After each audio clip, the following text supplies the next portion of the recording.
You're always so zoomed in, and I was like, in my new place, I just moved, and I found out how to zoom in on my camera. It's great. Hold on, That was turn a that move. move that camera around. I want to see what you did with your feng shui. Oh, no. There's a big pile of garbage just on the other side of this. So Yeah, well, that situation is better than. Oh yeah, no, because other you thing that you had remember how you were like, oh, the dresser is blocking the closet. Yeah, check this out. There you go, totally unimpeded. It's in. You can't see, but it's in the closet. The dresser's hidden away, so now I'm no longer a college student. I'm just like Hutch is in the closet because he's just trying to see your ass.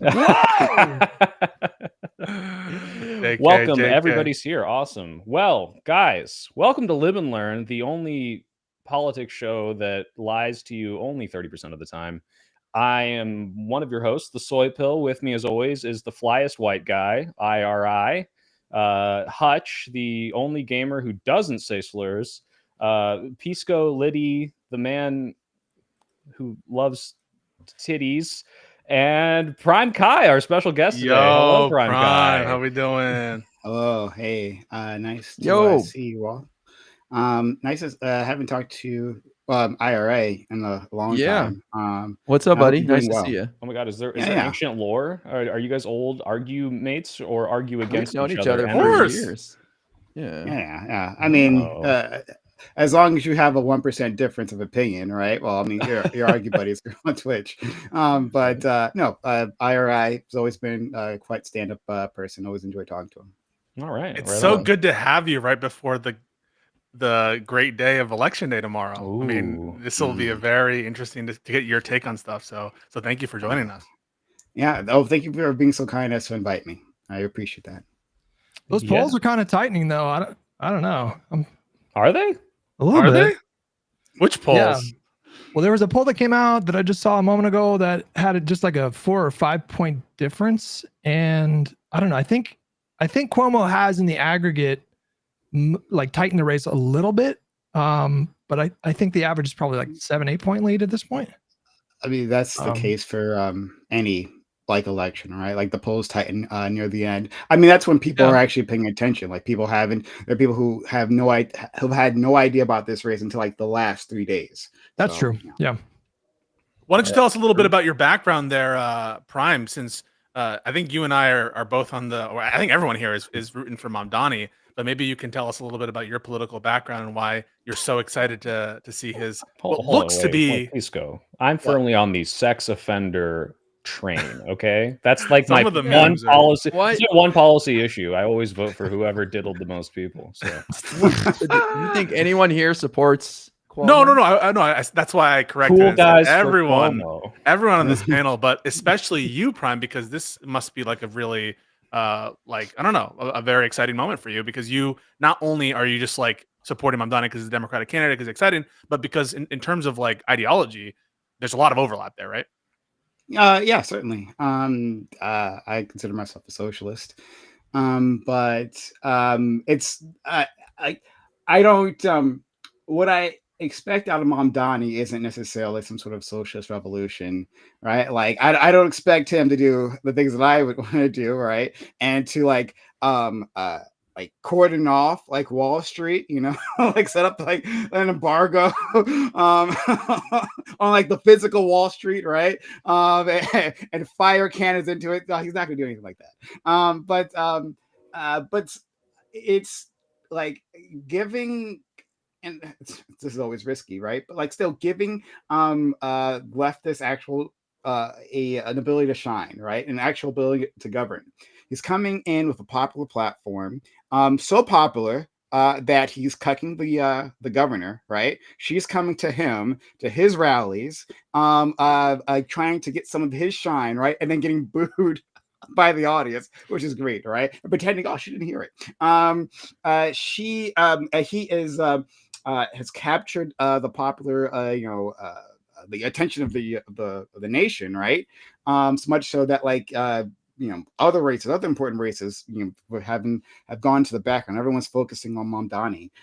So I like that. I'm also terrified, right? As someone who wins, right? I'm terrified that the forces that are arrayed against him will, during his period, be able to completely stymie and destroy his candidacy, or not candidacy, his time in office, Mayoralty. right?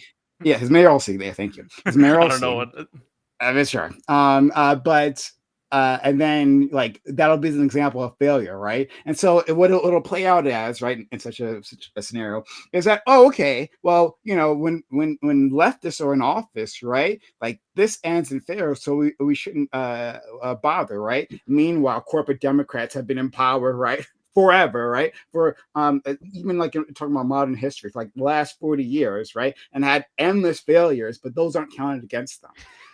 So like once you take power, last thing I'll say, once you take power, like that's a risk, right? Because then it can be held accountable, right? You can't you're not just from the outside throwing barbs in.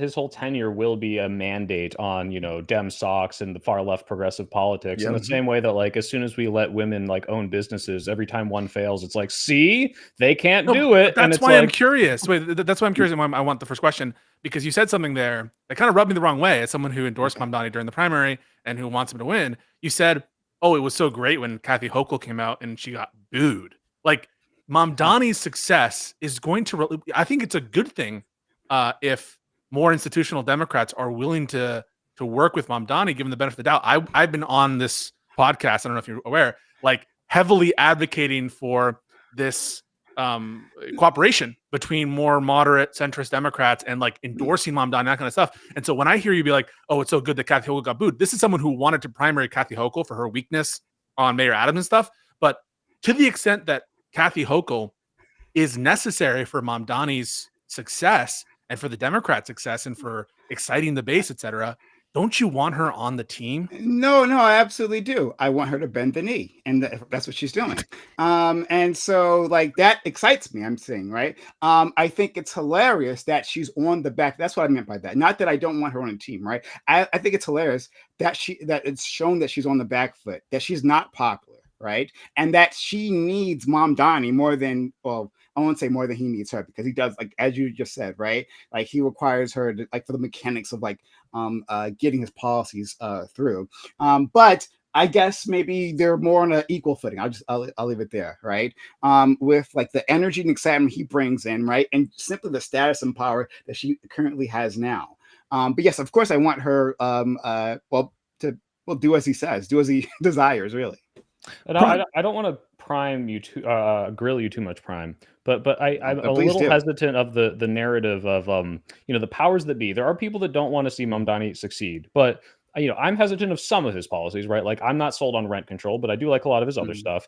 Now, if some of these things don't work, if he does win, can we definitively say that, like, I don't want there to be this narrative of like someone sabotaged him? Like, what if, like, would you attribute any of his policies to not working because of what they are if they don't work?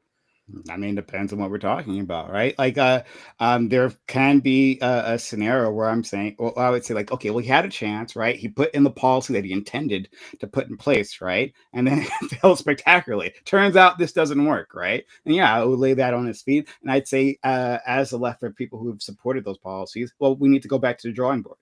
Okay. Prime, when you would you though, Prime? Would you though? Just to be real, or maybe would you not, say nah? You would. I was lying. Come That's on. true. I'm not saying you're lying. I'm just saying that I'm still like the excuses would be made, saying, "Oh, he was undermined by this. He didn't really get to do what he wanted." I mean, don't you feel like people will say that on his behalf? Maybe absolutely. Not you personally. Copium is a thing. Yeah, copium is the absolute thing, right? But again, it depends, right? Because I think people on your side, IRI, right, will and I'm not putting this on you, right? I'm just saying people on your side of the spectrum here will absolutely do what they can to undermine this person and make some bad faith arguments, right? And again, not that like doesn't happen from other sides as well, right? But it's just how it'll shake out. So yeah, that's to be expected, right? People are going to craft a narrative, right? That's what we do in politics. We craft a narrative for the general audiences to understand, people who aren't following this, right? So that they can have our opinions on these things, right? Rather than any other opinion, right? So there's going to be a lot of money arrayed to craft a narrative, whether he's succeeding or not, right? Whether he's actually passing policies that are work and that are received well by New Yorkers, right? There is going to be efforts to craft a narrative to say it was all a failure. It was all fair. So don't try it again, right? Certainly don't give him another shot, and don't spread this to other cities. Well, let me just say, and I'll pass the mic here a sec. I just want to say, I hope he succeeds. He's got a D next to his name. He's going to be a Democrat, so I don't want to see any Democrat fail. So I'm really rooting for him, and you're not going to hear me criticizing him or trying to say he's bad or anything. Yeah. One thing that I just wanted to say, I'm not saying that you would be doing that. One thing that we've talked a lot about on this podcast is like going to be his ability to deliver on his agenda. But Prime, do you worry that you're setting a standard that he just can't possibly meet? I feel like all four of us on the pod here, we have a pretty realistic sense that, you know, he'll be able to do some things unilaterally, but he's going to need the legislature and the governor to do any kind of tax hikes. So that seems a bit sketchy, although she's indicated that she might be open to that kind of a thing. But he's just walking into this mayorship. What do we call it? The mayorship with mayoralty, or whatever. I think it's mayorship. Yeah. With a lot of institutional opposition to his broader agenda. Should you really hold it against him if he can't sort of move mountains and deliver 100% of his legislative agenda or policy agenda?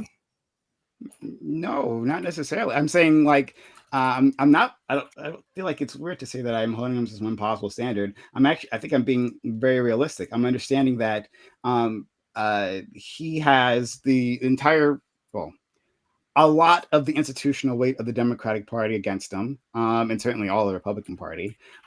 He's getting personal phone calls from Obama. I mean, he's, you know, I understand he's divisive, but that's a pretty powerful show of support right there, right? Oh, Obama called him. Oh, wonderful. Yeah, I didn't say that. Wait.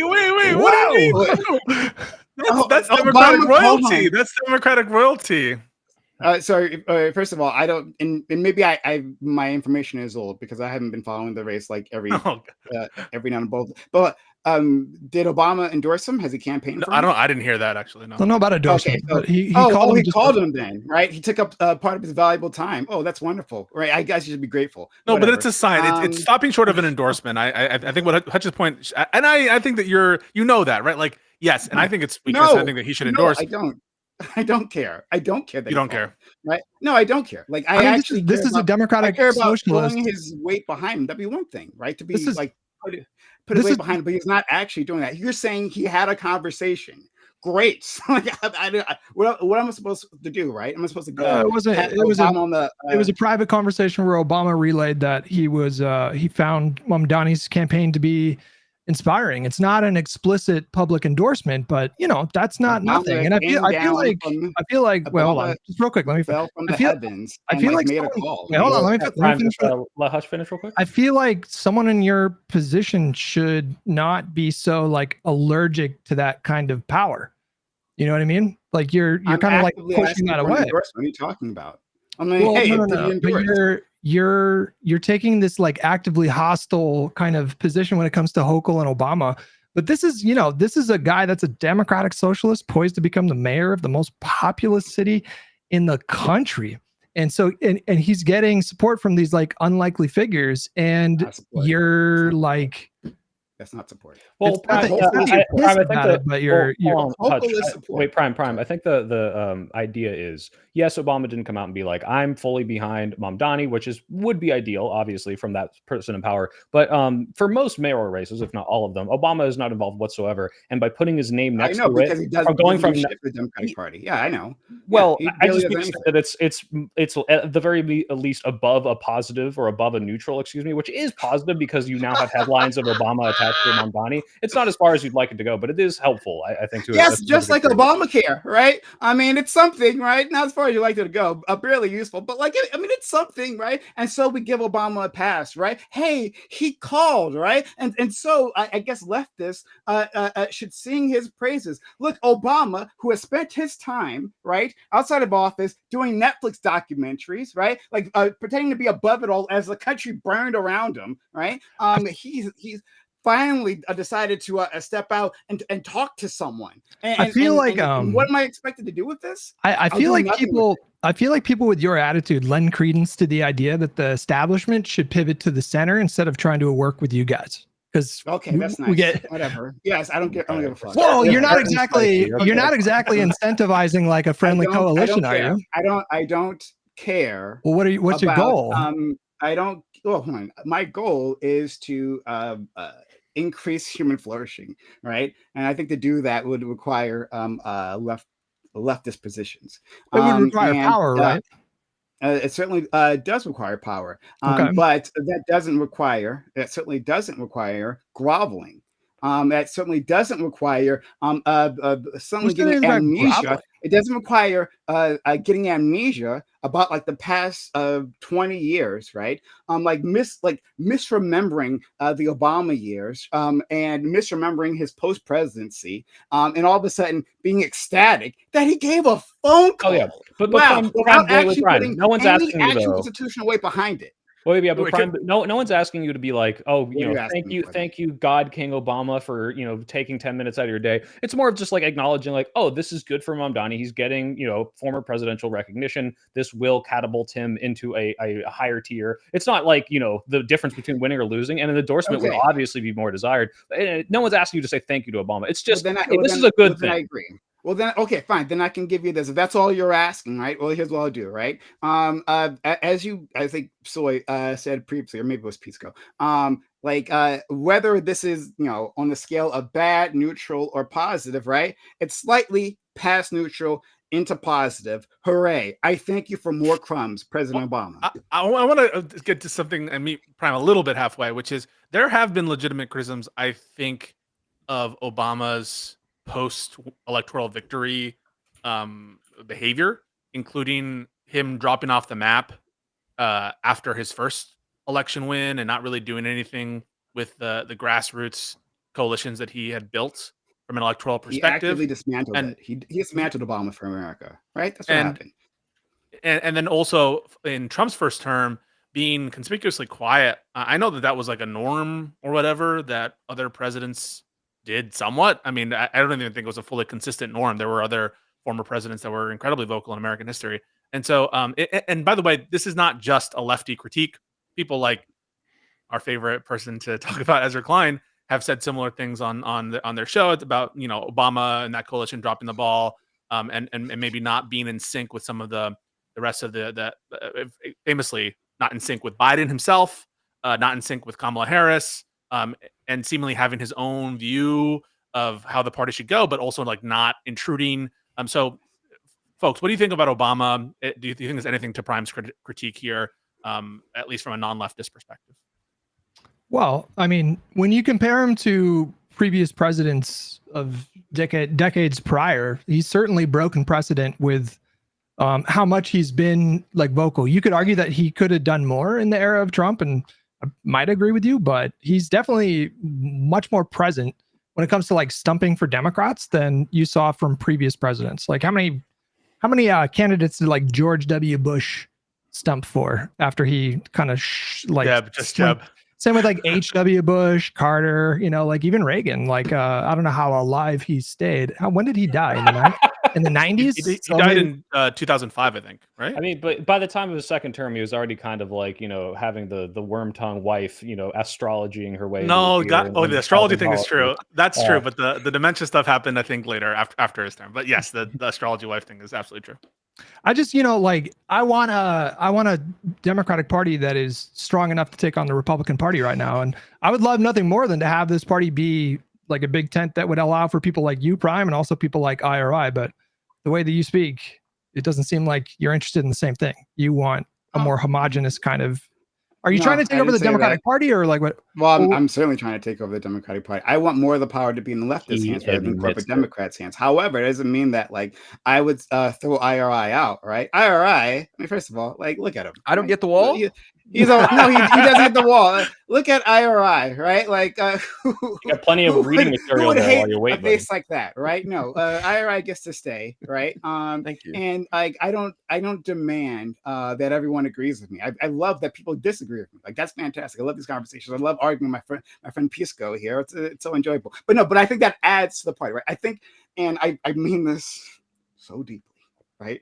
I am grateful to my right-wing friends, right, and my liberal friends, right, for arguing against me, I've seen in spaces where leftist spaces where like they like cloister themselves and just talk to themselves and they just come up with ideas that are never tested, right? A lot of nonsense comes out of that, right? I appreciate testing my ideas, my arguments, all of that against you all, right? And then I adjust, and I try to get better. Actually, sure. And I hope the same thing for you. I hope you adjust when we have these conversations, these debates, so we can all sharpen ourselves, right? So yes, I deeply, sincerely want ideological diversity. However, when we're talking about power, when you're talking about like who has power in the Democratic Party, no, I want the power. But the thing is, like, the substance of Hutch's question, I think, relates to, like, look at the election right now. You have very different Democrats running in different places. Spanberger in Virginia, much more like standard road Democrat, moderate on several issues, explicitly critical of Mamdani. And you have in Gavin Newsom, a kind of, I don't know, hybrid in terms of like very left wing policies, but also more practical. And you have Mamdani, and I think the essence of what Hutch's question is getting at is he genuinely is willing to accept in good faith and be like, oh, great, Mamdani won. Are you going to be happy if Abigail Spanberger wins in Virginia? Are you going to be happy if, like, I don't know, let's say Josh Shapiro wins in Pennsylvania? Or if, if Gavin Newsom runs for re-election or something in California, would you be happy that they win? In the spirit that Hutch is, I think, genuinely happy that Mamdani would win. I vote for corporate Democrats all the time. That's all my choices have been growing up, right? Is voting for a corporate Democrat. I have a corporate Democrat, like a House representative in my district, right? Total backbenchers, done nothing. If I told you their name, you'd have to. These political junkies would have to look them up. They have no idea who this person is, right? But yeah, I'll vote for him again. I voted for someone else in the primary against them previously because they were super interesting, but they got crushed, which was expected. But like, yeah, I'll vote for that corporate Democrat. Like, and I can understand that. Again, we need people of all types for different areas of the country, right? I can understand that my ideas don't necessarily resonate everywhere, and so we should be putting people in front of them. In front of those audiences who have a better chance, right? But that also doesn't mean that we necessarily have to accept everything. That we should have some level of standards. And I think my standards might be different from your standards, but we can argue about that later. No, it's not about standards. It's about like the tone. It's just a very you're talking about you're talking about I love that. I'm literally tone policing here. No, but you're talking about like Hochul like coming in there and bending the knee. Absolutely. That's just an interesting way to phrase that, don't you think? I mean, I feel it's a fun way, a colorful way of it's a colorful way, but it doesn't really by referencing populism. If a centrist talked to you that way, if Hutch talked to you that way, if it roles were reversed, like, yeah, Bernie Sanders bend the knee. But like the thing is, if after the primary, you would caught Hutch saying something like, yeah, you Bernie bros, now bend the knee to Biden or something. Because, by the way, some people did say this. Yeah, they did. Yeah. I understand, but you didn't take it in a positive way. That wasn't. I'm not asking Hochul or you all to take it in a positive way. Take it in a negative way. Go ahead. Don't care. No, but I'm trying to make an observation. I'm just like expressing myself. I keep getting cut off. To be fair, you cut him off too. But go ahead. No, he cut me off when I was talking. It's okay. All cut each other off here. I feel like the tone is kind of like it's wildly out of step with the reality. Like the reality is you got this guy, and it's true. He is an exciting candidate, and I've been a great admirer of his campaign and the way that he's just evolved.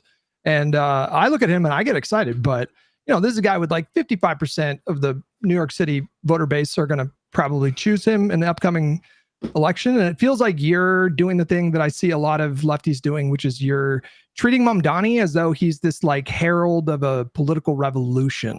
And the reality is it's like he's, got kind of like middling popularity for a New York City mayor. And someone like Hochul's in a much stronger position than he is, quite frankly. Well, wait, Prime, before you respond, Hutch, I got to turn the question around that I already asked Prime, which is if Mamdani gets into office and everything goes really fucking well, every single policy is just like, wow, like all the things the progressives have been calling for, then would you kind of start to shift over of, oh, maybe we should move more towards like a populist progressive for not every Democrat, obviously, but more of the already on the left wing should push a little harder? Democrats. It's a case by case, just like what Prime said. I don't know if he applied it in the same way, but it's a case by case. So if there's a progressive that's thriving and, another like D plus 30 city or whatever, or D plus 30 district, then yeah, sure. Of course. Like I'm not picky. That's the point. I'm not ideologically picky right now. I don't think that really matters right now, to be honest with you. Policy discussions and ideology take a backseat for me right now in the era of MAGA to just beating Republicans. You laugh, but look at Trump 2.0, bro. Well, I know the threat of Trump, right? And so we should have no standards, I guess, right? Policy doesn't matter, right? It doesn't matter what we replace it with. I said. It's not what I said. Oh, then okay. So I don't want to be bad faith. I'm not trying to be bad faith. I'm trying to engage with you. Okay, right? So maybe I misunderstood you. But what you just told me was that policy doesn't matter in this age, right? It's just about beating Trump, right? And what that sounds like to me, that doesn't matter. I said you can correct me. Correct me in just a second, right? But what it sounds like to me is that saying, well, as long as they have a D in front of their name, right? Well, that's good enough. Let's replace them as many R's with D's, and it makes no difference of what they bring to the table. It's up to the individual voters of each state and district that choose their primary winner. That's the point. So if the voters in a conservative district choose a more moderate candidate, great, I'm on board. And if they stand a better chance to beat a Republican in that district, awesome, great. And the same thing goes for progressives. Like that's where I'm at with things. I'm talking about like an actual coalition instead of what you're talking about, which is just this kind of delusional fantasy that there's going to be this leftist takeover of the party. So, and it's not really like based on anything right now. So you've been putting words in my mouth like this entire time, right? I haven't said anything about that some sort of leftist revolution was about to happen, right? I just said, hey, like we got one person in and I'm nervous about it because, when you're actually given a chance to govern, then you can be held accountable for it. That's all I've said so far. I didn't say anything else, right? And so this is why I'm trying to understand you, right? And what you actually mean.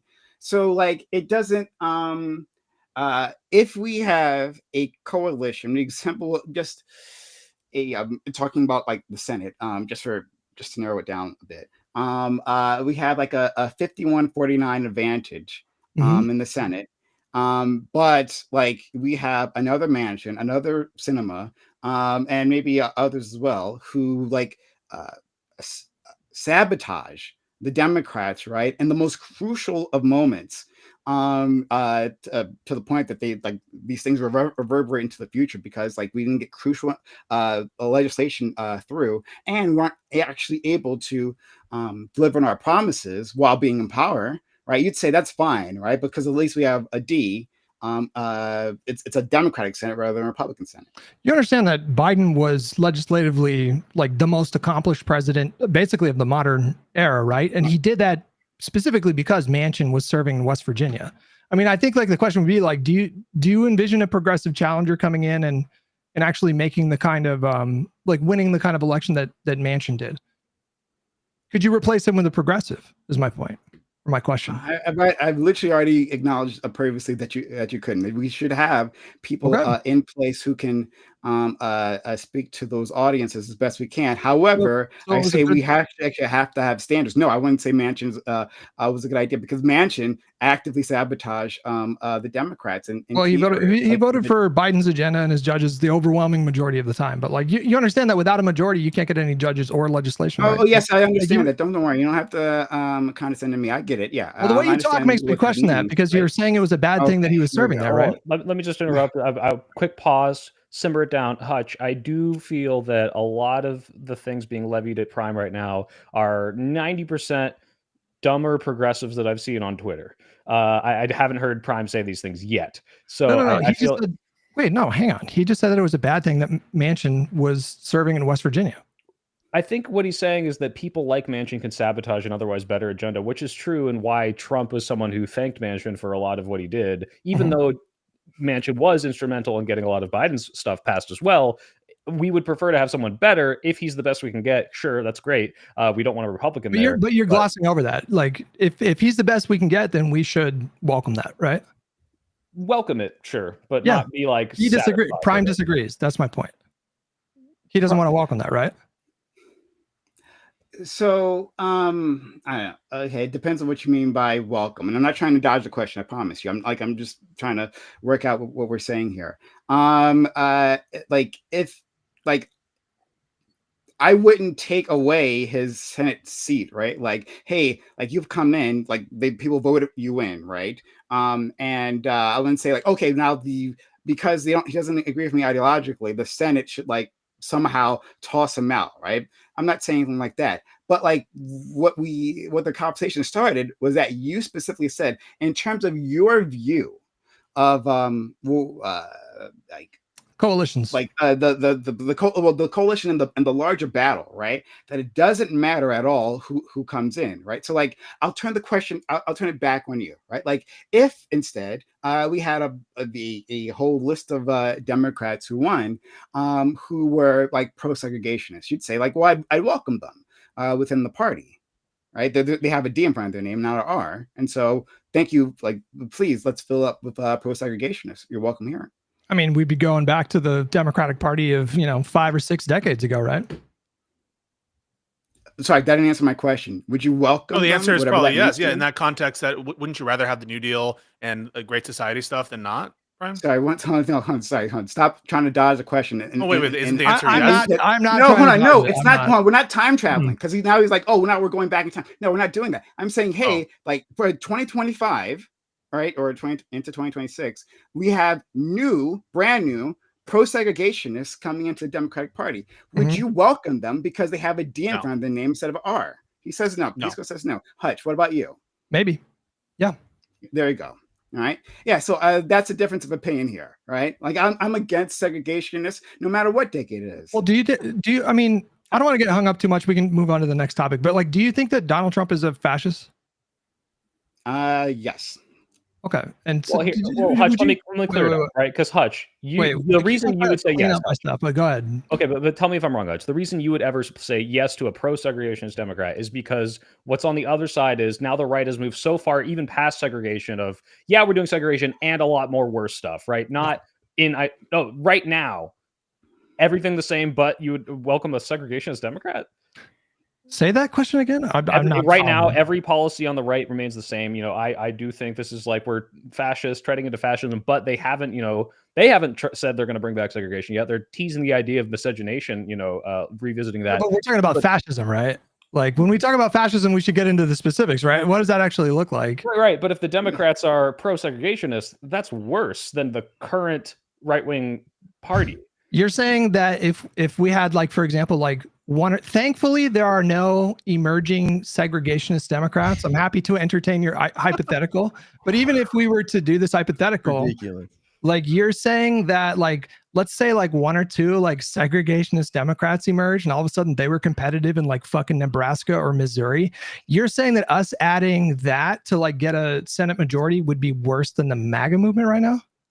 In terms of like, I think it would be. I think it would make the. So if I believed empirically it would help stop Trump, I would encourage you to vote for them. But we just have a different thought process on the empirics. So the empirics are that I think, and I think Soypil is convinced that allowing segregationists into the Democratic Party would like hurt mid to long term results in the brand of the Democrats, such that it would worsen our chances. I mean,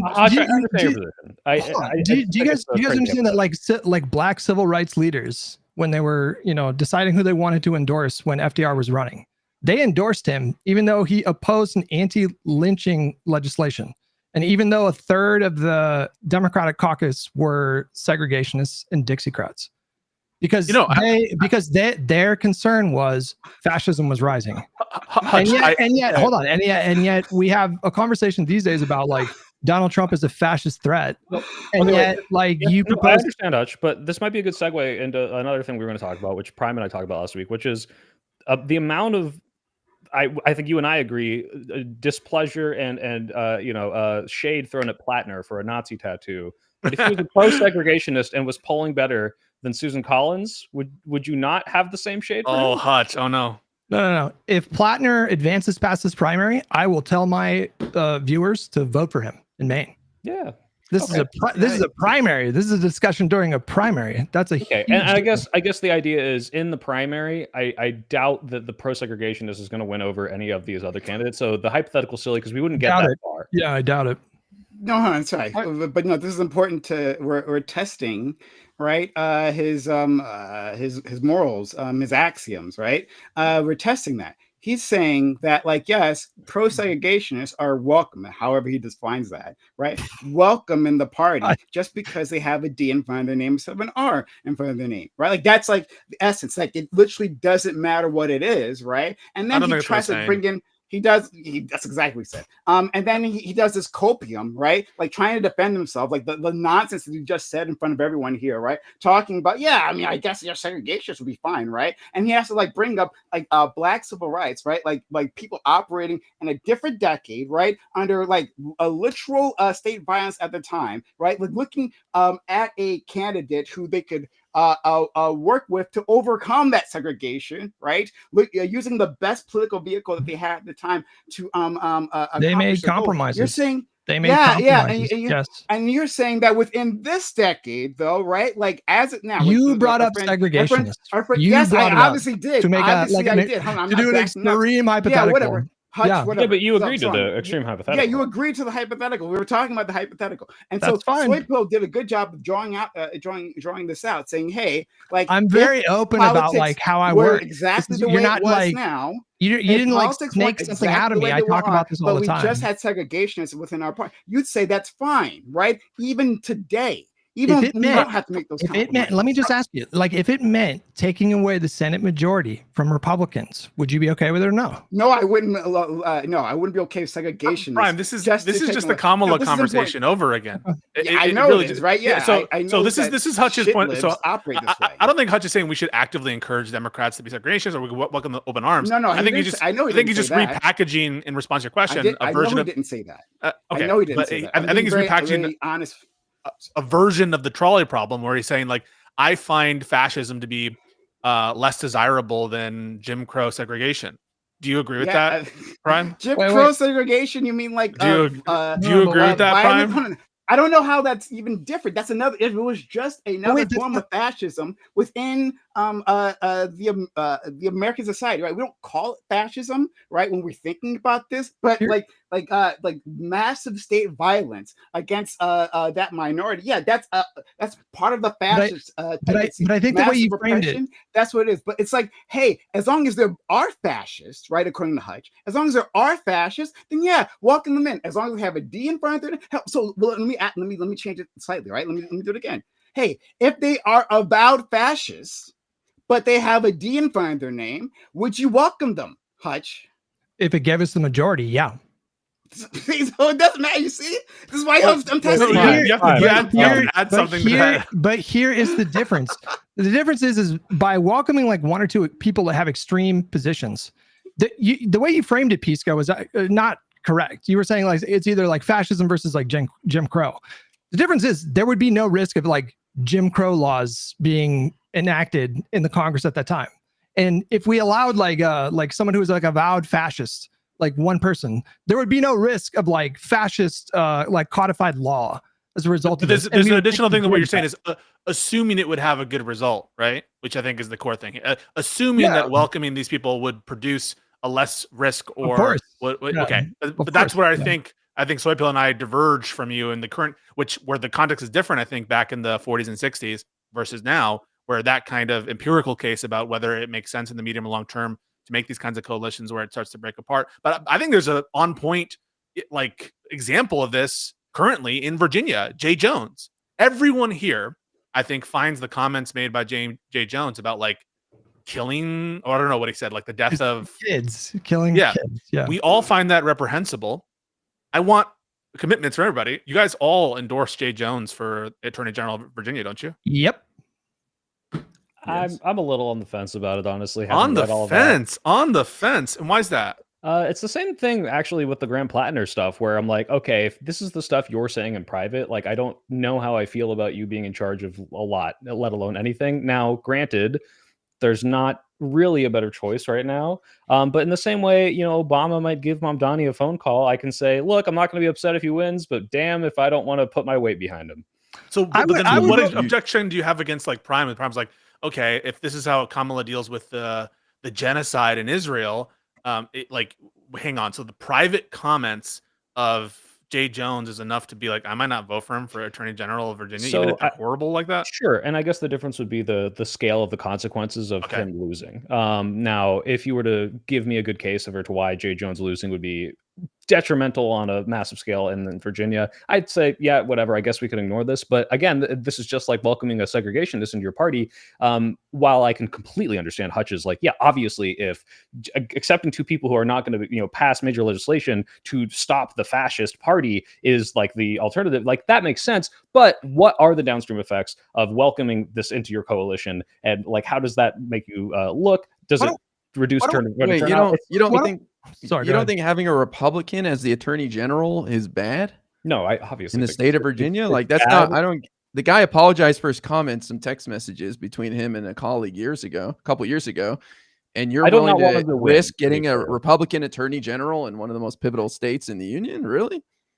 It's not about like I'm risking it. I guess you'd have to kind of lay out for me again. This is not something I'm super. Why not get 100% behind him though? He's the Democrat. Like the Republican is 1,000 times worse. Like why even pussyfoot around it at all? Because it's like, what am I willing to say? Yes, I will endorse this no matter what. And if but you're acting like this is dog catcher in the local community. This is Attorney General of the state of Virginia. It's a huge deal. Sure. So lay out for me, Ira, like what would happen with a Republican Attorney General if Jay Jones were to lose? Well, you wouldn't see lawsuits on behalf of the state trying to fight for funding from the Trump administration, for example. There could be the government. Mm-hmm. Yeah, like they going after criminals in Virginia and the Commonwealth, where like sometimes we can't count on the federal government to go after criminals, and so we have to rely on like state analog statutes to the extent that there's overlapping spheres of jurisdiction, like for some of these, like Alvin Bragg. Yeah, like Alvin Bragg did. I guess we're in a weird moment where the ability for the Republicans to paint Democrats as literal demons to their entire party is kind of unprecedented. And so I'm stuck between 10 years ago politics, where I look at this and say, I don't know how I feel about endorsing this person. And then at the same time, I guess it doesn't really matter, because the worst thing that could possibly, have downstream effects on us because of some bad comments or behavior doesn't matter, because they already think that. So if I was on the fence, I lean more towards, obviously I'd throw my support, but 100% is a little harder for me. Hutch said 80. Can I say 75? Now you sound like fucking Hakeem Jeffries or Obama with your phone call. Let's flip the incentive here, okay? Like, would you guys vote for a segregationist in your state if it meant getting single payer healthcare? Oh my God! I'm not engaging with your segregationist. What? Wait, hold on. If I knew it was so far-fetched and ridiculous. It's like I'll answer. Would I endorse a serial murderer if they were the Democratic nominee? Let's do that. Literally, a convicted murderer. Would you vote for a convicted murderer who was pardoned by Donald Trump if it meant single payer healthcare? If you knew for sure that you would get single payer healthcare. And there were no other like mid to long term negative effects that I could calculate. Some kind of single payer. Just one Senate vote. It's just one crucial Senate vote. Okay, right? One crucial Senate vote. So the guy can't like unilaterally go and fucking do a bunch of shit. But you knew you'd get single payer. He supports serial murder. Like he's not sorry about it or whatever. Like he's actually advocating for serial murder. Privately, I can't believe you guys even have to think about this, man. It's single payer. I'm trying to understand your idea. Well, here, Hutch, I think that because the segregationist would be promoting segregation. Let's get away from segregation. Let's just get away from segregation. Like playing ball with like the entire identity of someone. Like, hey, every single minority in this country, we might throw you under the bus potentially, or we might get on the board to the road to doing that. We're not doing it today. We're not doing it a year from now. But just so you know, we're gonna welcome these people in just for this one thing. It's a silly hypothetical because I don't think like there ever is going to be this dichotomy. And the same you're fighting it. Wait, just to say, you're fighting the empirical case that he's laying out in the hypothetical. You're fighting the hypothetical. Our response is we think that accepting these people into the fold would have negative downstream effects that aren't so that we would say no. And without those, I would say yes. Without those downstream effects, I do think those exist. And it reminds me of those stupid AI prompts like, I asked it if a nuke was going to explode, but if I screamed the N-word, it would stop. It wouldn't do it. And it's like, this is never going to happen. All right. This is very silly. And to get upset at people for not screaming slurs is kind of ridiculous in the hypothetical itself, because that's not really what's going on. But I'm curious how Prime would answer given what he asked Hutch. I want to change it though. I want to change it though. Like, would you vote for a segregationist if you knew that it would lead to a socialist revolution? Oh, he's thinking about it.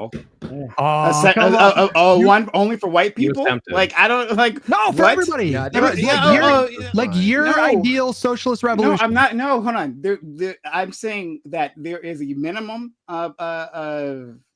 standard that I have that for candidates that they have to clear. If they're a fascist, and like Jim Crow was American fascism, then no, I'm not going to vote for them. Okay, no, I'm not going to vote for them. Wait, hold on. And like, wait, can I just add like a couple more things to it?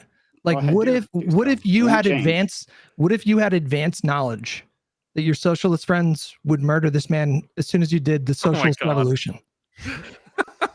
And then everybody gets socialism for minimum 200 years. That's the bonus, is the murder. That's a sweetener for Prime. All right, I think this will be the last hypothetical.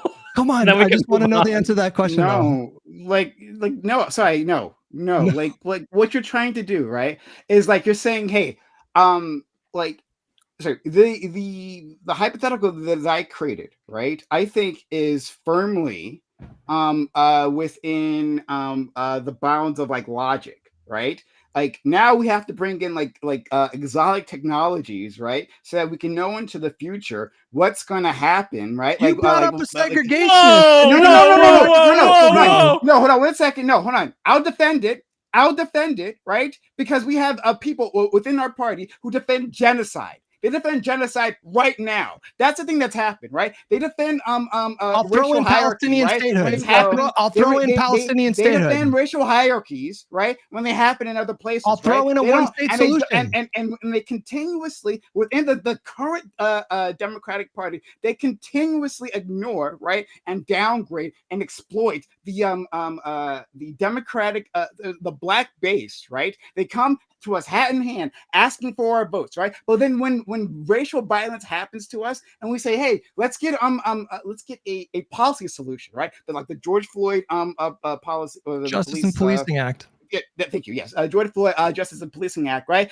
That doesn't get passed, right? Like when the black people who are a crucial a part of the Democratic coalition, when they ask for policy solutions, they don't get it. Right, even though I'm not asking about all that. I'm asking about this. Like, I know you want to ignore all that, but I'm saying that like you're trying to there's a difference between the hypothetical that I gave you and the one that you're trying to give me, right? And even then, I can even work with your hypothetical. Still no, right? The still answer is no, right? So I'll say that, right? But then I'll go back to criticizing this and say that like we're looking at a Democratic Party that has shifted on workers' rights, abandoned workers. I don't need this. Like, no, I don't care. I'm not talking. You're preaching. I already gave. Then I will get on my soapbox. I'm going to actually make my statement. You're going to listen to it, right? So I don't give a fuck about that. So anyway, so we have a Democratic Party that has abandoned the working class, that has abandoned in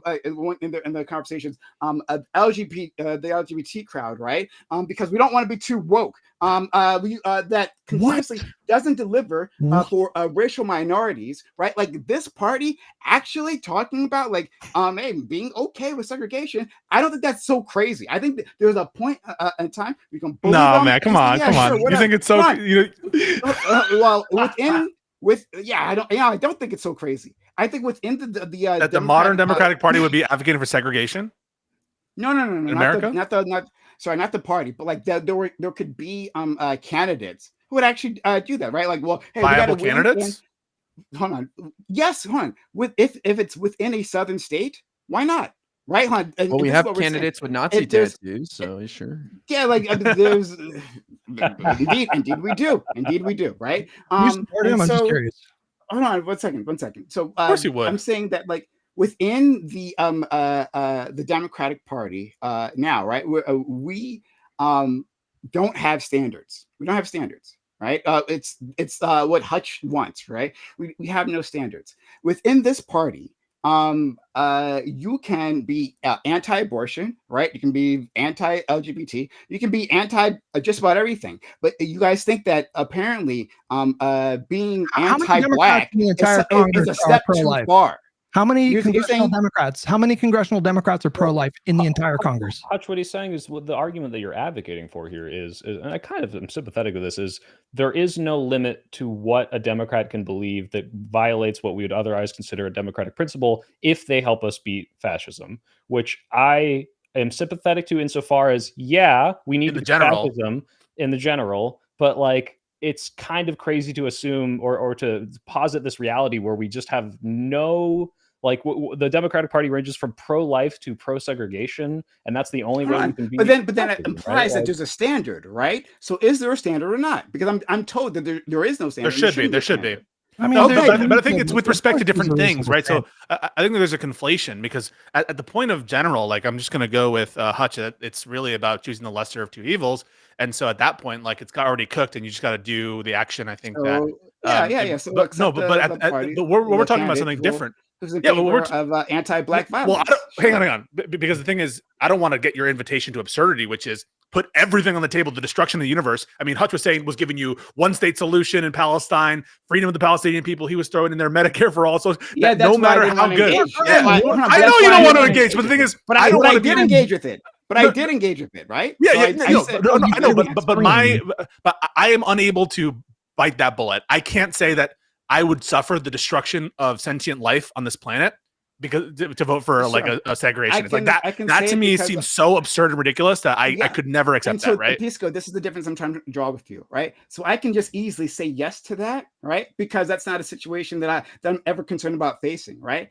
Actually, a pro-segregationist candidate in the Democratic Party, right? That is realistic. In my lifetime, yeah, that's far more realistic. Okay. It's far more realistic. I don't understand what that's based on. If we can have an anti-choice candidate, right? Like, is that a possibility we could have an anti-choice candidate? We have them. Yes, we have an anti-LGBT rights candidate, right? We can have those. Depends what you mean by that, but yeah, sure, depends, right? Can we have an anti-black candidate?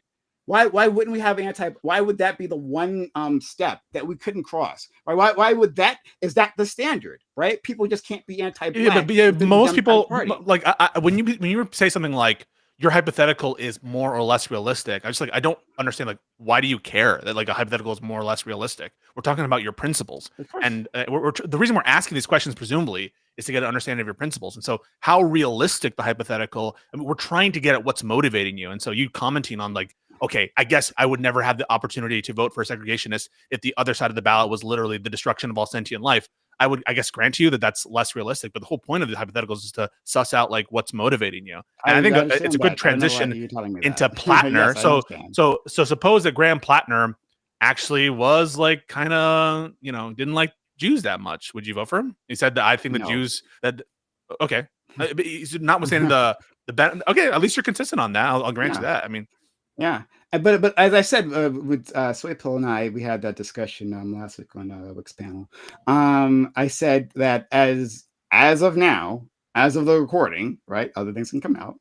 Obviously, I have to change my opinion. But as of now, it seems like that tattoo is discordant, right? Like it doesn't match up to everything else we know about him, right? It seems believable that he didn't understand what that tattoo was. And so it like when he didn't think he was being watched, right? His honest thoughts were he's anti-fascist and a communist and all those other things, right? Like he said all kinds of wild things. He didn't say, like, as far as I know, again, I can be corrected. That I want to put the Jews in ovens or anything like that, right?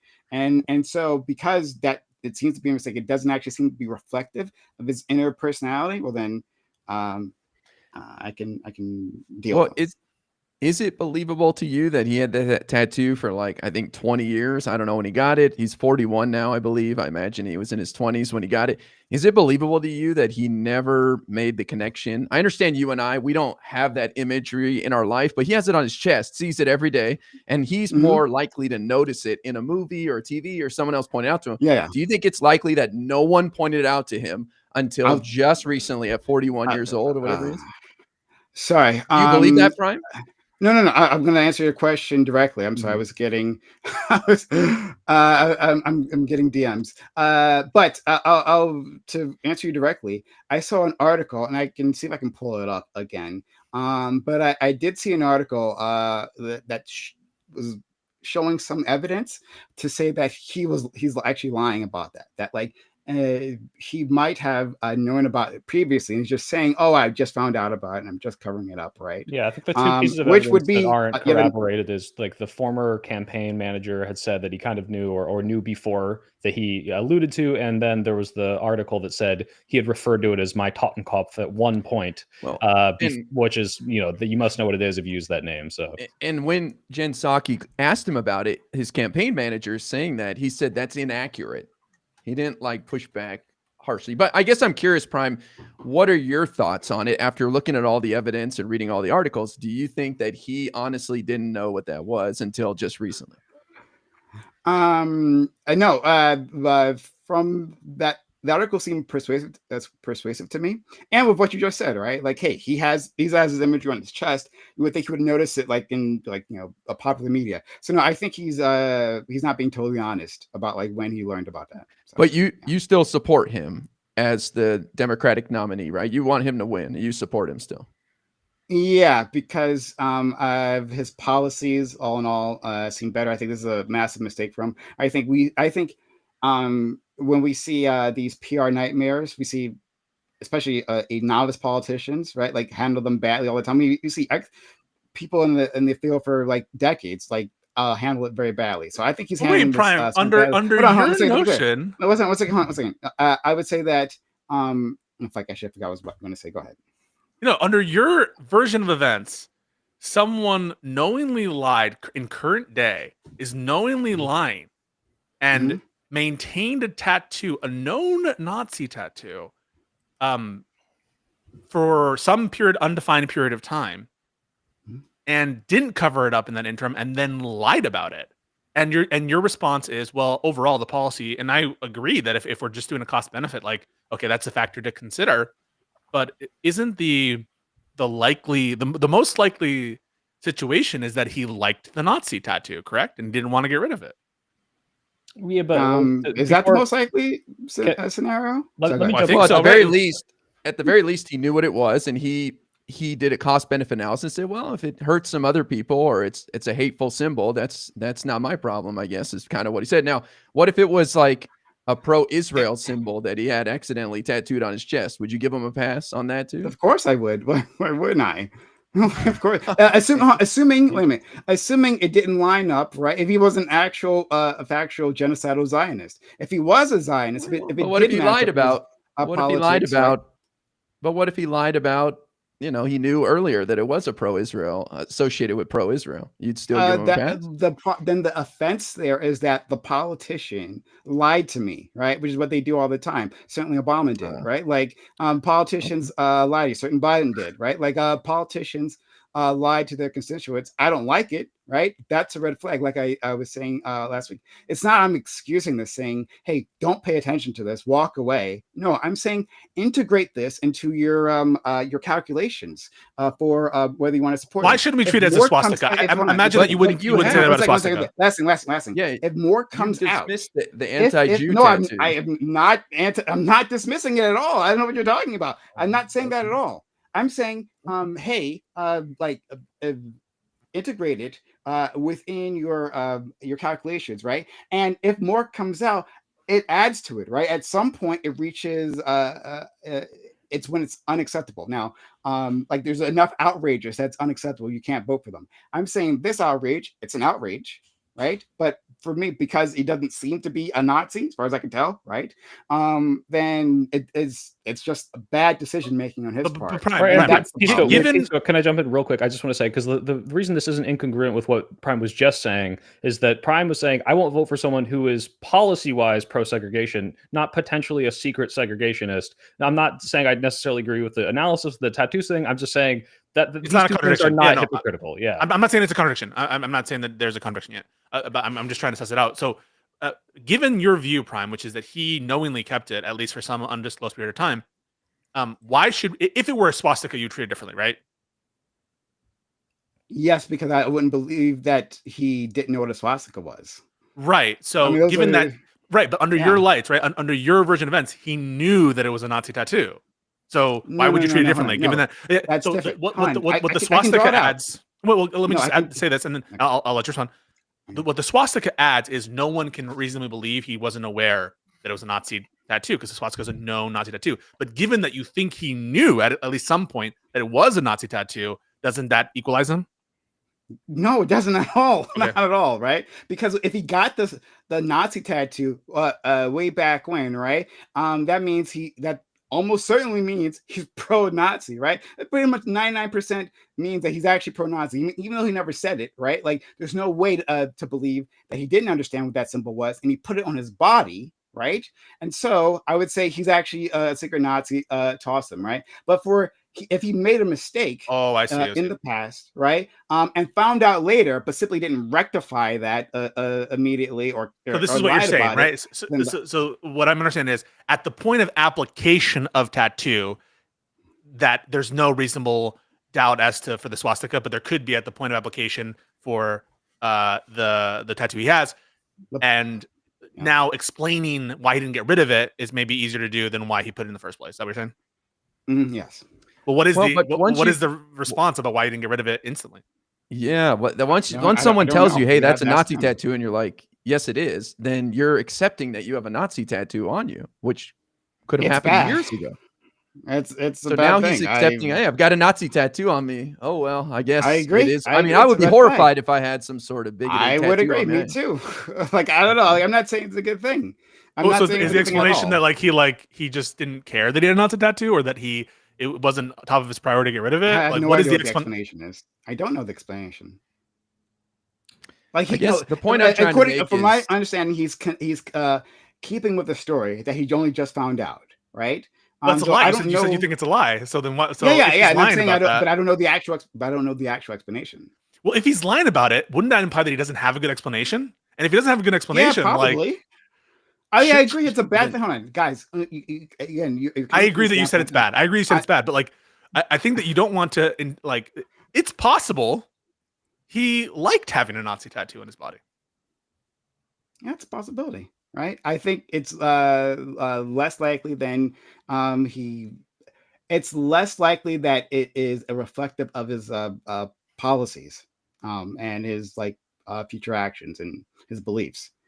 Yeah, I guess Pisco. I people I see in chat are being like, "Why are you defending Prime so much?" Well, me and him talked about this for 2 hours, and even though I don't agree with him at the end of that, I still think that Platner should have either stepped down and be replaced by Progressive, or Janet Mills is a better option, because I think this is incredibly bad judgment. And I do think he's at least lying.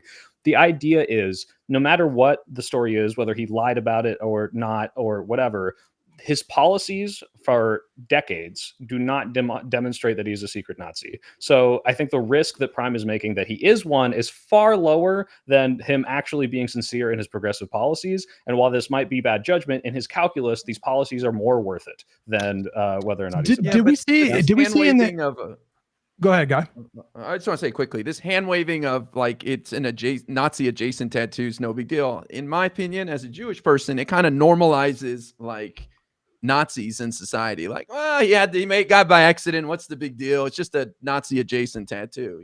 That's kind of my problem. Well, wait, IRA again. I'm not really fighting with you guys, but this is now. I'm curious.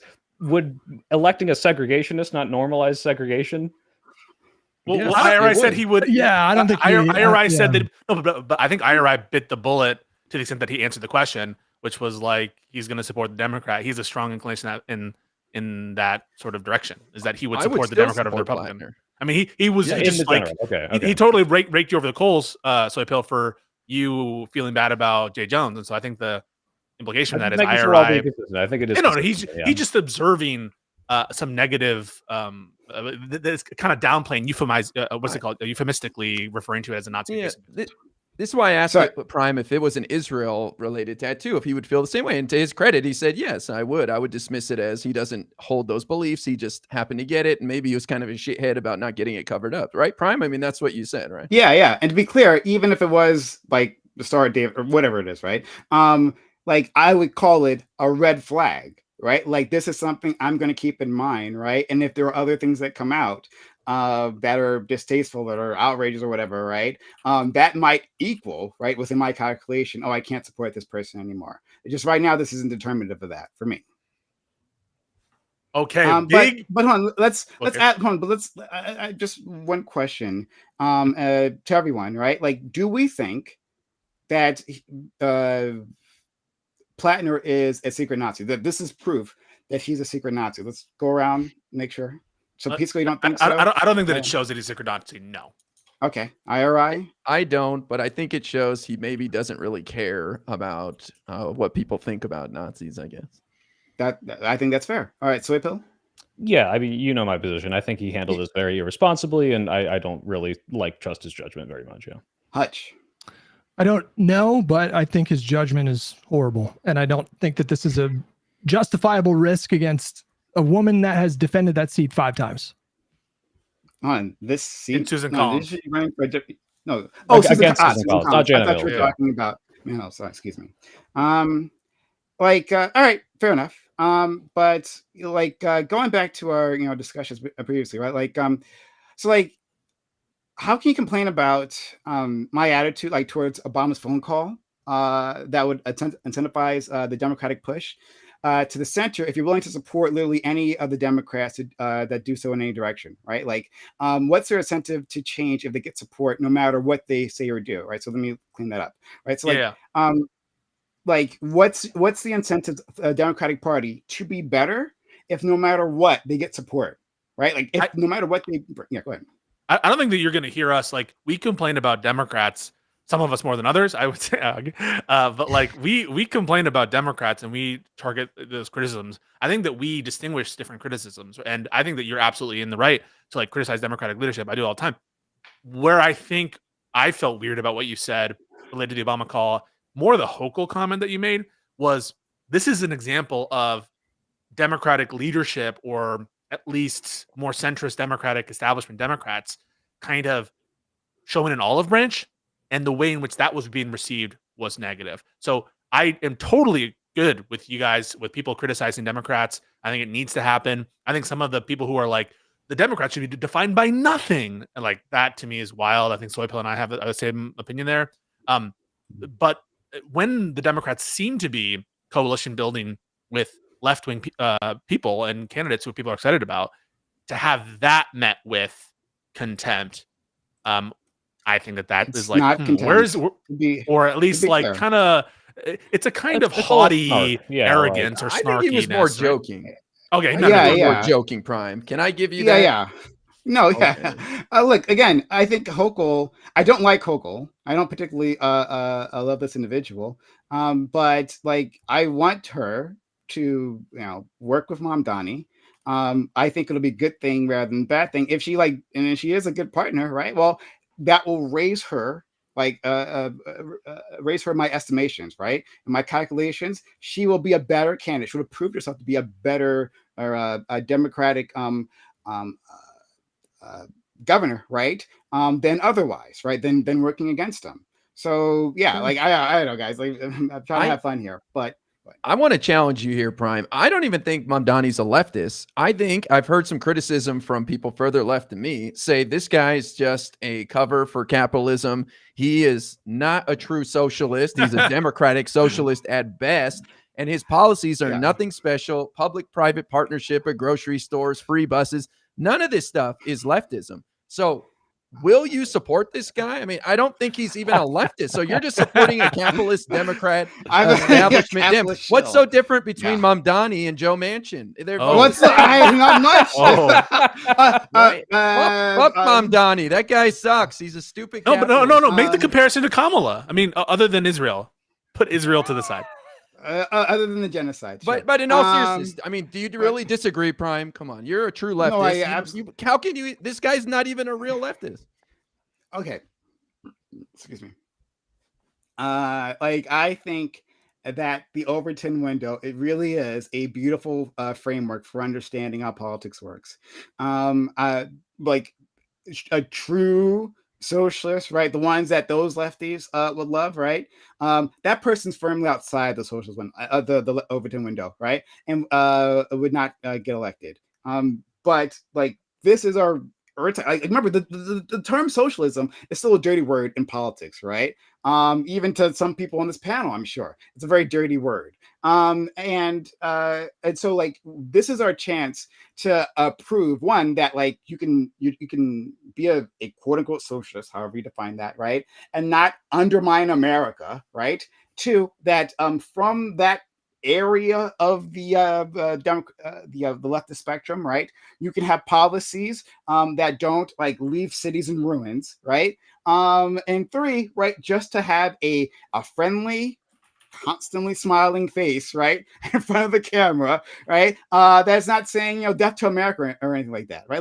Like this is a fantastic opportunity. Yes, there are going to be people, right, within any political coalition who are saying like you're not far enough, right? I certainly do that all the time. As a man, I don't necessarily vote for an individual, right, unless they fall below my standards, meaning supporting a genocide. But other than that, right? Sorry, I want to bring it every time. But other than that, yeah, I think it's fine that this guy is farther left than I think most other candidates we've had, at least in the modern era, right? And hopefully we can go farther in the future. But you wouldn't vote for Janet Mills in Maine if she won the primary, correct? No, I think I would. I don't, to be fair, I don't know enough about Janet Mills's candidacy, right, to have a solid answer for you. But as of now, right, I'm not going to dodge the question. As of now, takes AIPAC money. Yes, she's oh, good. It's good to know. But no, lots of the corporate Democrats, the corporate Democrat in my area, I'm almost positive, takes AIPAC money, right? Like they all do. They fucking all do. But if they come out and support, if she's saying she's supportive of the genocide and she would have continued funding, then maybe that changes things. But you can just take AIPAC money and just like not do much of anything. So it depends. It depends. Hutch, you look like you had a thought. I could see the gears turning. No?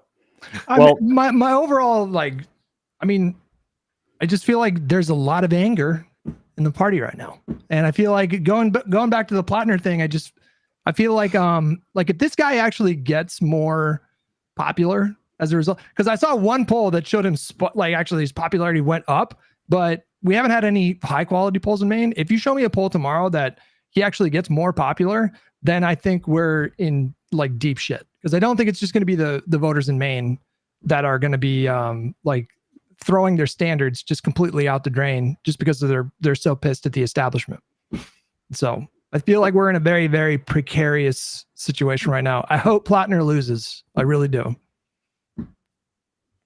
Okay. Can I ask you, Prime, a question? I know that we have limited time because you have to get into the Reverie. By the way, everyone should watch Prime on the Reverie at 8 o'clock, right?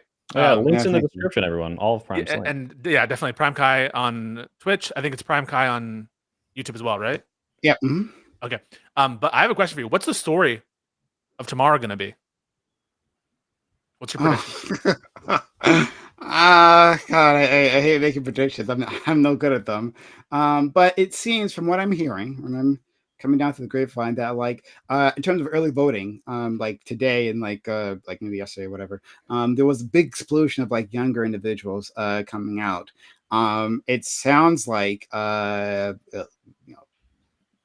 it's a lock for Zoran, right? Especially considering like how the primary turned out. Unless, of course, it turns out there's like a submerged like liberal vote that just didn't bother showing up for the primary, and then like it got radicalized like since then, like with all the Cuomo Orthodox Jews that never answer polls are going to come out in a massive wave. It's a possibility. I mean, I don't know, right? Like Trump endorsed him today. but I think it's going to be a grand victory. I think it's going to be a significant victory. Like where those numbers stand will help shape the narrative, right? Like if it's like a blowout, right? If it's to the point where both Cuomo's and Sliwa's vote share couldn't overcome them, right? Like that's the victory that I'm looking for. Oh my God, that's the victory I'm looking for. To say that like, well, it didn't matter. It didn't like he's squeaked in, right? This is a definitive statement from the New York public that this is the direction they want to go in. And that'll just be immensely important, I think, going forward with like how the Democratic Party interacts with Zoran and how like his ability to project the mandate question. whether he has a mandate. Yeah. So you'll be looking very closely at the margin. You don't just care about a victory. You care how much and the extent to which he's able to leverage that for policy concessions from Albany and then from the rest of the Democratic establishment. You did a much better job stating that than I did. Thank you. No. Am I rude for saying I think you're going to cancel Zoran and within 6 months he's going to be canceled? Leave him alone. No, because here's why. Here's why. Because he's going to have to compromise once he gets in there. He's going to have to work with the city, the legislative body. He's going to have to, move to the center in order to get anything done. He's going to have to work with the state officials. And so I don't know if he's going to achieve as much as he would like to. I'd like to see him succeed, but I feel like unfortunately, he's going to run into some problems. He seems like a shrewd guy, but he's going to have to, compromise. So, I mean, why wouldn't you cancel him within 6 months? Right. Like, I feel like this is the case. And I feel like this also was the case for Hutch, at least with his early arguments with me, right, during the stream, that like the person you're arguing against is someone on Twitter and not me, right? Like, I don't demand. No, right? But let me explain. I don't think you support the Democratic Party. That's why I think you do not support the Democratic Party, right? Well, I'm not a Democrat, but like I support those who align. No, but that doesn't. No, that's not what you're saying. That's not what you just said, right? So that's a different statement. Okay. What you just talked about was like, hey, if this person doesn't deliver perfection, right? Well, then you're going to quote unquote cancel them, right? And that's like a thing that you'll hear on Twitter. That like there was some level of compromise, right? And so we immediately abandoned this individual, right? Like I understand like the mechanics of politics. I understand that he has a list of priorities, right? Let's assume it'd be great if you get 40% of those priorities through, right? By the end of his first term. That'd be fucking fantastic, right? Like their failure is in his future, right? That doesn't mean that I will necessarily abandon him. I'm going to judge his candidacy by his actions. Wait, I just want to ask a question. I just want to ask, like, what are your thoughts on AOC and Bernie these days? AOC and Bernie, I think AOC and Bernie, I think currently they're doing an excellent job, making the progressive position, right? Like putting that out there. I think they're doing a great job. Would you say you generally support leadership? In general, absolutely, I support them. However, I have criticisms. I absolutely have criticism of them. We went back and forth on AOC in our debate. I definitely have criticism. This isn't you, PrimeCayes. Mike from PA said Mamdani will lose unless he, does not compromise on Israel. He is not doing that. I think he's going to win tomorrow, and I get to rub it in Mike from PA's face, which will be really, really nice. But guys, we have 10 minutes left. Can we all come together? Can we all come together and say that? Speaking of genocide, guys, JD Vance is going after streamers right now. Okay, is this not awful? This is actually kind of fucking insane. That the vice president, Hassan Piker, is being called out for Collargate by the vice president, the most online vice president we ever had. And I am Destiny too, right?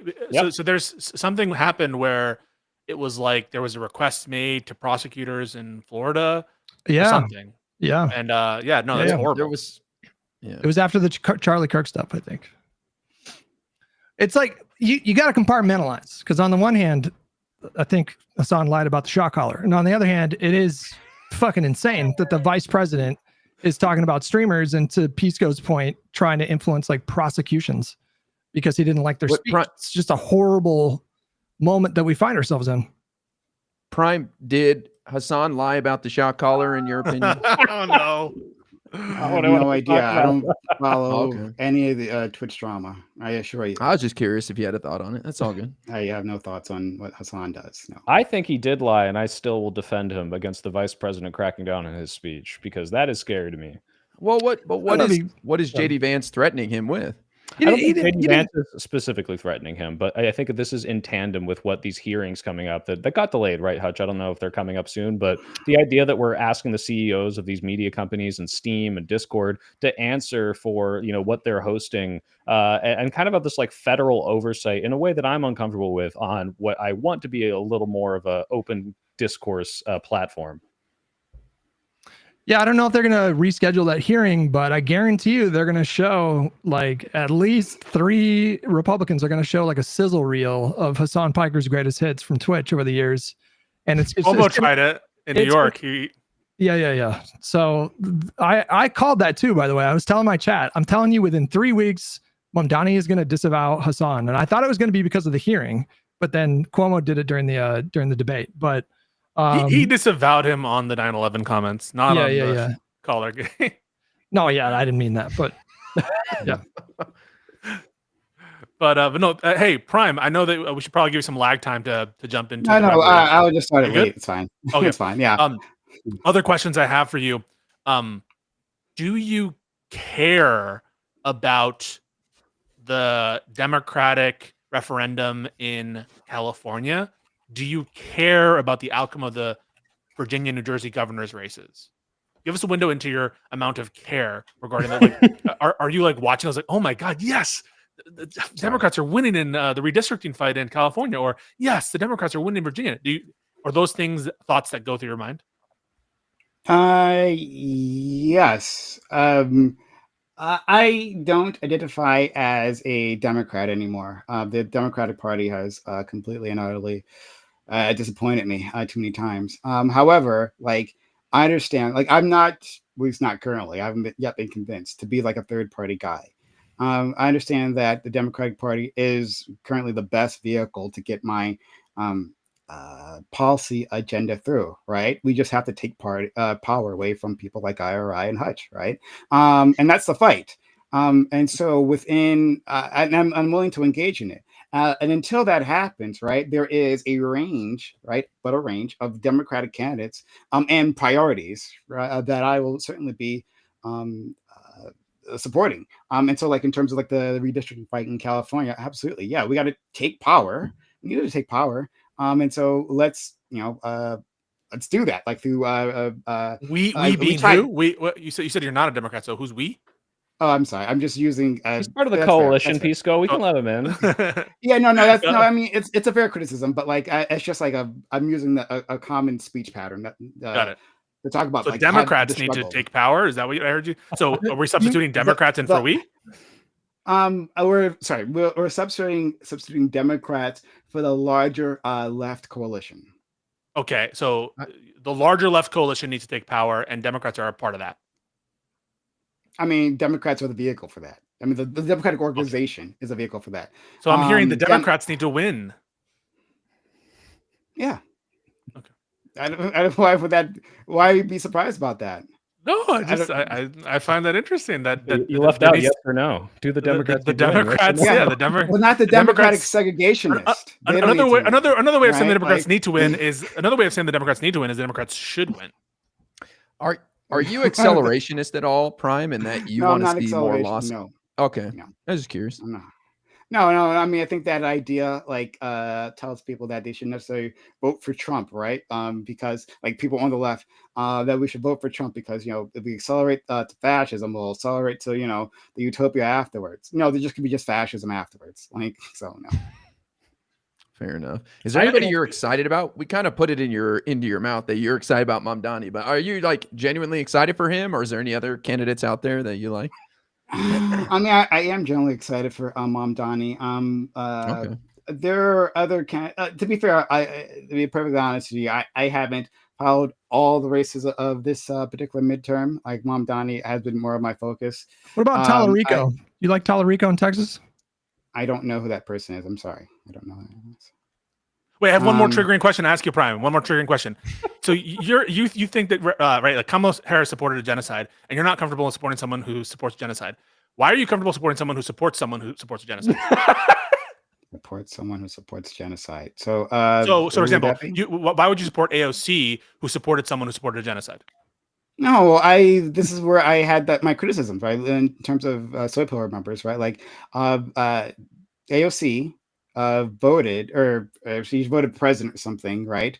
Rather than voting against like sending weapons to Israel, right? Like, well, I know, but she supported Kamala. So why are you comfortable supporting someone who supported someone who supports a genocide? Yes or no? You understand my question? So I know she doesn't support the genocide. I understand. She supports someone. I get your association. Yes, I get your association. I think it shows. Not that she is a Zionist, right? It shows bad judgment, right? And just because a person has shown bad judgment does not necessarily mean I'm going to To toss them away. support someone who supports a genocide? Would you support someone who supports someone who supports a genocide? Okay, now I'm losing you. But no, no. We're right where we want to be. We're right where we want to be. Bernie supported Kamala Harris. Kamala Harris and Biden. And Biden. Kamala, by your lights, Kamala Harris supported genocide, and you're comfortable supporting someone who supports genocide. If their politics isn't supporting genocide. but their politics involves supporting someone who supports a genocide. Yeah, and I would say that is a mark against them. So all it takes is one. All it takes is one chain in the just one piece of plausible deniability. Oh, I don't support the policy, but I support someone who supports the policy, and all of a sudden, genocide is not a dividing line for you. Genocide is a dividing line for me. I guess, Prime, imagine someone more to the left of you saying, how dare you support AOC because she supports a genocide supporter. And in the same way that you would get on people's case for Kamala, it seems like someone could make the exact same argument for AOC because she's also supporting Kamala, right? Where do you draw the line? How many degrees of separation before they're still supporting genocide, if not in big positions of power doing it, right? I draw the line at actively sending money to sponsor the genocide. But supporting someone who supports sending money to genocide, that's okay. Yes. Is that okay? Yeah. Okay. No. Yeah. Yeah. That's okay. I'll draw that line and say that's okay. I also there are people in my life, right, who support someone who support AOC, right? So support someone who supports genocide, right? Yeah, there are people in my and will I break off contact with them? No. However, if they were instead, right, an active Zionist and supported the genocide directly, then yes, I wouldn't support. I throw them out, right? I wouldn't support them. So there is a line, yes, and I think it's fair to say, well, maybe that's arbitrary. Fair enough, right? That's where I'm drawing it. That's where you're drawing. The standards I'm having. I'm saying we all can have standards, right? It's clear that our standards are quite different. My standards is, hey, don't directly support the genocide, right? To be clear. Well, then Kamala didn't do that because Kamala didn't. She couldn't have changed the decision-making process there, and she didn't directly send funds there. She wasn't part of the congressional group that did that. But her promises, her campaign promises, were that she would continue Biden's. Oh, got it. That's the directness. Got it. Okay. Yeah. So, Prime, it's been 9 months since Trump took over. Would you argue that Kamala would have been any better in general and on Israel? In general, yes. On Israel, possibly not. Let's see how this ceasefire, it's not a peace deal, but ceasefire plays out. But right this second, and I have lots of criticisms of the deal. We can talk about it some other time. But right this second, we have a very tenuous ceasefire that Biden failed to answer your question. That Biden failed to deliver completely, right? That apparently was impossible for the U.S. president to actually throw their weight around to accomplish. But then Trump actually did throw his weight around and then did seem to accomplish it. So, again, we have to see if it even holds. There was a ceasefire when Biden left. No, yeah, when Trump was coming in, right, under pushed by or accelerated by his criticism of Israel. I remember that time, right? I remember what was happening there. And Trump came in and said, "Oh, we're gonna end this. We're gonna solve Israel Gaza," right? Trump put on that political pressure, and Netanyahu responding to him. Biden, as far as we know, did fucking nothing. Nothing changed, as far as I can tell, under Biden. If you have other information, I'd love to see that. But as far as I can tell, nothing changed under the Biden State Department. Well, I'm just saying that when Biden left office on January 20th, there was a ceasefire, an active ceasefire. Yeah, that you're giving Trump credit for getting a ceasefire 9 months later when we already had it in January. And Trump failed to get to phase 2 and failed to keep it going. Okay, all right. So so here's your options. You can give Biden that ceasefire, right, and say that that fell apart in 2 days. So Biden gave us a worthless deal. Okay, you can do that. No, it fell apart after Trump took over. It fell. So whatever, that deal fell apart. But or you can say that, like, and the obvious thing is that um uh like foreign governments respond to the incoming president because they know that one's the ones in power. There's a lame duck, right? And there's no reason to like give any concessions to a lame duck, especially in a war that you're winning, right? There's no reason to give concessions to a lame duck. What you're responding to is a rhetoric of the person who's just about to get in the seat. Is that unreasonable that foreign powers would do that? Respond to the new administration in different ways. No, I'm saying that. Yeah, saying that, like, not unreasonable. Even it's a criticism okay, of Trump in that case. 1 second. No, hold on. I'm saying, Pisco, that a new government, a foreign government, like takes into account what the incoming regime is wants and needs, right? Because there's a lame duck in office, yeah, right. And so, what it seems to me, looking at the situation, that they were responding to Trump. Trump was the one making statements, saying that we're going to end this fight. Like, I'm done with it, right? Like, end Israel Gaza, end the conflict. And that's what they were responding to, seemingly. I don't doubt that, like that. I think Trump was read in, Steve Witkoff was read in, but there just is a ton of reporting that this mattered a lot to the Biden administration. And I guess changed. But what did they do different?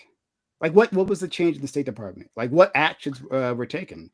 And maybe, I'm not sure. Maybe I can answer that. But I don't know. Okay, please do. So the only reason that aid was even allowed into Gaza in the first place was because of the Biden administration. And so, like, the Israel, the only reason it was cut off is because of the Biden administration. Go ahead. So wait, why? There was a because the Biden administration allowed for it. They didn't put pressure. They allowed Israel. Wait, hold on. Sorry, go ahead. There was a 2.5 month blockade of aid going into Gaza that happened on Trump's watch, not Biden's. Biden, the State Department, they went to Israel in the beginning of that war and they said, "What's your plan for humanitarian aid?"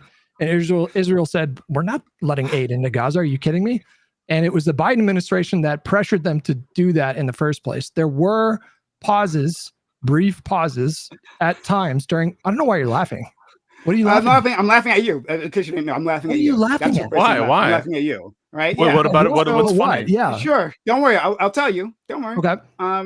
So those brief pauses in aid, and then like what little aid that got in. Yes, that was because of the Biden administration's complacency and a willingness to let the Israelis do damn near everything they wanted them to do, right? So yes, the Israelis stopped the trucks at points, right, and other times let them in, or they let in so little aid, right, that the Gazans were practically starving. That happened under the Biden administration. There were long lines of food aid, right, outside of Gaza where the food was rotting. That happened under Biden. And it was so bad. Do you remember the pier, right? Because Israel wasn't letting the aid, the solution from the Biden administration was like, oh, let's, instead of forcing our supposed ally to let in aid here, not to commit a war crime, instead we're going to build a makeshift pier, right? That's going to take us months to complete, to get in a trickle of aid, right? And that pier immediately fell apart. The other option was to drop aid, like a tiny amount of aid from the air and like crush Gazans underneath, right? Those are all plans that happened under Biden instead of actually simply forcing Israel to let in all the necessary aid, right? And America under Biden collaborated to kick UNRWA, the best aid organization, right? The most accomplished aid organization in Gaza, out of it. Right? That was the Biden administration collaborated on doing that. That was the longest pause, but that did not come close to the pause that happened when Trump was president for nearly 3 months.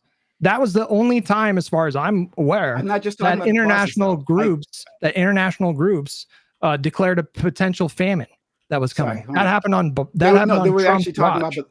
They were talking about before then. Sorry, they were absolutely talking about famine before then. 100%. No, we're talking about the official designation of famine that came from, I don't know if it was UN or if it's another group that did it. That never happened on Biden's watch. That happened on Trump's watch, though. They were warning of famine for the months and months before. I'm not sure when the first warning of famine was happening, but in any case, famine isn't a black and white we're in famine or we're not famine. There's literally a scale. I mean, there is. It is. When we're talking about like official because it shows me you don't know it shows me you don't know what you're talking about. There's a scale for famine. Yes. Right? There's a scale from, I believe it's from 1 to 5, if I remember correctly, for famine designation. And different parts of Gaza can be in famine and other parts not. Right. And so there's at some point some sort of calculations where you declare the area, quote unquote, in famine. But that doesn't even mean that everyone in there can't get food.